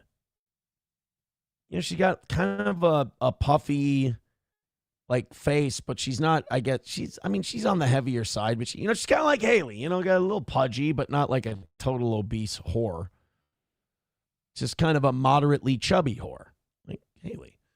And for an educator, it was incumbent upon you to set a better example. Spaulding added that Barden's supervisor testified that she had been warned to end the relationship and stay away from the teen, who at one point also moved to another section of the detention center. So she was, this wasn't just she's a little fucked up and she had sex with someone younger than her that she was teaching English to thing. This was like a full-blown predator deal. This was she's a predator either way, but this was full on pursuit. He tried to get away from her. Still. Oh boy, I'm going back into the chat after this one. Bob Bashab says, I'm going big forehead. I didn't notice. I don't notice the foreheads. You guys do. Then I have to look. She looks like she could be your twin sister. My Lost Interest says they met playing basketball in prison. That's not part of the story at all. Rabbi Smoothie says, and the chubby whores arrived. And the homework was assigned. Rexart parody account says, you fuck my stepson, you bastard. Oh, I love when this show finds a couple of new catchphrases. Should I make it? I should make a t-shirt for the what do you call it? For the store. We made stocking caps for the winter, by the way, on streamlabs.com/steeltoe-show/merch. We did make a new steel toe stocking cap. I should make a you attack my stepson, you bastard. Or was it you bastard, you attack my stepson? You little bastard, you attack my stepson? We got to make that shirt, right? Have to. Thank you to Crunchy for $10 more over on PayPal. Wait a minute. I can't read all of this one on the just the phone app. I'm going to have to go into the Real Deal desktop. Veldrain with $1 says play Winged Hussars at 34 seconds. All right, challenge accepted. I can do it. Thank you. Here we go. Crunchy says with $10, it's natural after April. If you don't want to feel that way after seeing tits, you might actually be queer. That's what it is. I have some tits some nice tits now. That's new for me. It's a new experience. I'm enjoying it. Very, very much so. Thank you, Crunchy. All right, let's add that to the total. And the chubby whores arrived. I like that one. That one's going to stick in my head now, too. Hobo Chili says, Crunchy's here. Hey, whore, don't you have a reservation at a methadone clinic? All the crackheads, the critics, the cynics, and all my heroes in the methadone clinics. Miss Tay says, what the fuck is wrong with these teachers? I don't know, but there's been something wrong with them for a long time now. I mean, it's been, who was the first one? Deborah LaFave in like 98, 99. All right, so 34 seconds. All right, let's prep this bitch. I can do this. Let me get in there. Hold on 1 second. You little bastard. Attack my stepson, you bastard. All right, now we're ready. 34 seconds, you said? Oh, shit, I didn't have it. Oh, God damn it. You gave me the wrong time, and I didn't have it up. Here we go. That one wasn't bad. Not a bad Winged Hussars setup. We're making memes tonight on Steel Toe.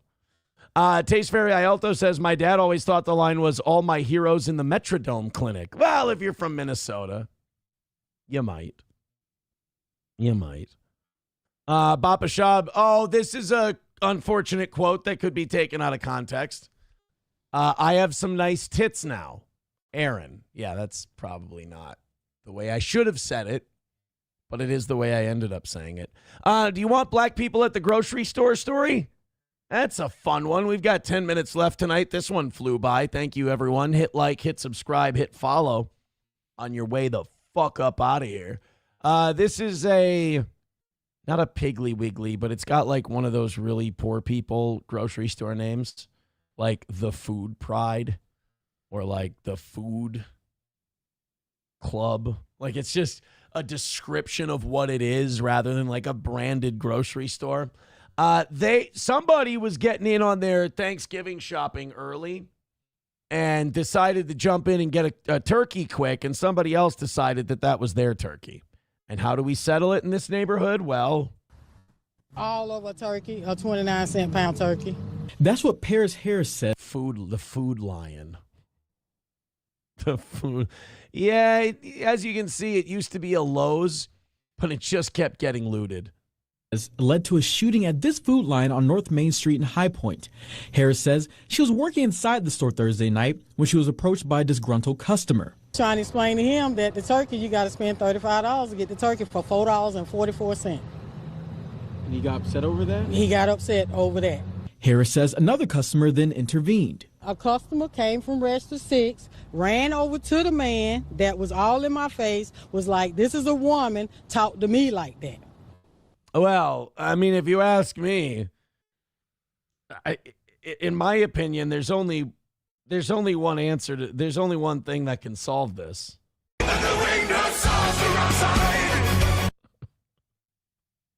Yo, you keep fucking with me on this turkey. I'm gonna go get the manager. Come down here.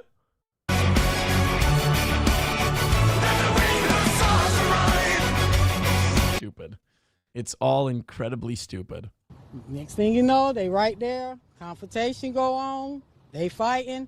The man was steady tussling, trying to get his gun out of his pouch tussling. to shoot the other man. Black people use the word steady really well, too. That's another thing we need to give them. The word steady. Yo, he's steady mopping over that turkey. By the way, great deal. You spend $35 at the Food Lion, you get a $4.99 turkey. Fuck that. I'm going to the Food Lion in High Point, said no white person ever. He couldn't get it, so when he did finally get the gun out of his thing, he pointed at the man's face. And the man was like, oh, you want to pull out a gun? He come out this door, the other one come out that door. They met right there where them officers at and started shooting. High Point. How about that? Does that mean that the manager also pulled a gun, or that there were cops at this? So at your Food Lion, you just have active duty police hanging out because they know some shit's about to go down. That's great. A shooting over a turkey at a grocery store. It's a good thing. Good thing it's not a place where parents bring their small fucking children. Police say officers responded to the shooting around 6 o'clock that night. I bet you that place was packed, too, because the shutdown just ended, so they got new SNAP benefits dished out.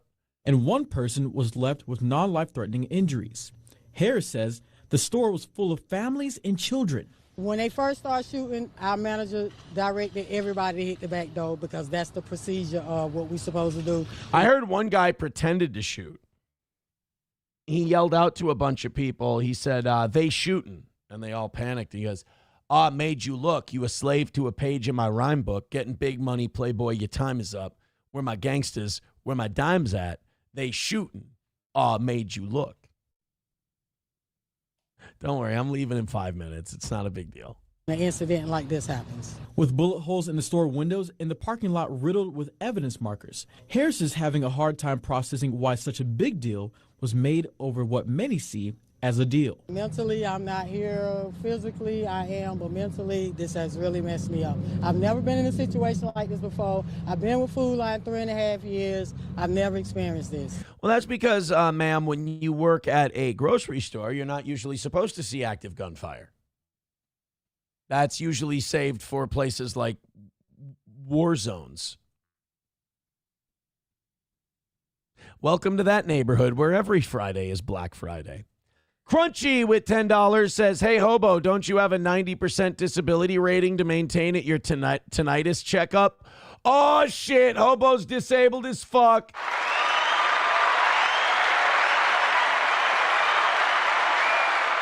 I don't know what that means, but if it's true, it's funny as all shit that Hobo's got ringy ears. That Hobo walks around during the day and then eventually his ears just start going ring. That's very funny. Like, Hobo's ears act like bad brakes. I don't know. It's just entertaining to me. Thank you, Crunchy. I appreciate that. Veldrain with $1 says this grocery store will feed poor people. And the black people arrived, looting everything inside. Red Fox Mad with $5 says, Aaron, play that song to this video. Hold on 1 second. I want to get the Rexstart parody account $1. Says they reached for their guns. The manager yelled, that's not what I want. Nobody's saying you can't own a gun. Nobody's even saying you can't carry a gun. All we're saying is you can't carry a gun in town. Hobo Chili says to Crunchy, shut the fuck up. That's it. Miss Tay writes, it's a good old-fashioned turkey shoot. See what it wasn't a Mobb Deep song, Hobo, you fucking idiot. It was a Nas song. It says fucking Mob Dick over here. Oh, boy. Hobo just writes, Crunchy, I want you to die. Well, you know. Hobo says, Crunchy, you couldn't be funny if you tried, but do try die. Jesus. Brett McCart says, and the broke arrived. Dude, that Sabaton song is going to give us so much mileage. All right, Red Fox Mad gave us that clip. He wants us to play the song to this video. School where you begin with, you need to sit down to hear this one. Well, you need to sit down. This is one of those. Long before Fargo North and South, decades before Davies, was the much-loved Fargo Central High School. You see it behind us. How am I supposed to play that song to this? I don't understand what the point, like. Names and faces of Fargo's past. Head teacher Tom. It's a Fargo nude swimming story. How does it? How am I supposed to? How does this make any sense? Manley had a rule for the boys. Swimming in a pool in the 1900s. I got to be honest with you. I don't know what to do with that, my man. But thank you, Red Fox Mad. Where does that put him in the standings now? Red Fox Mad is at 55. Good for him. All right. Crunchy Cynicism with $5 says, struck a nerve, baby. Oh, I don't want to be here when this shit blows up. I'm uncomfortable now. I'm uncomfortable. Everybody's just getting mean. Everybody's getting nasty.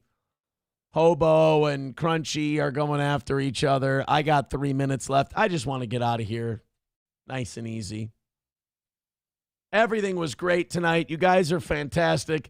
We didn't mention the goal at all, and we're 40. We won back what we lost yesterday morning, and we're $45 ahead for tomorrow. You guys are great.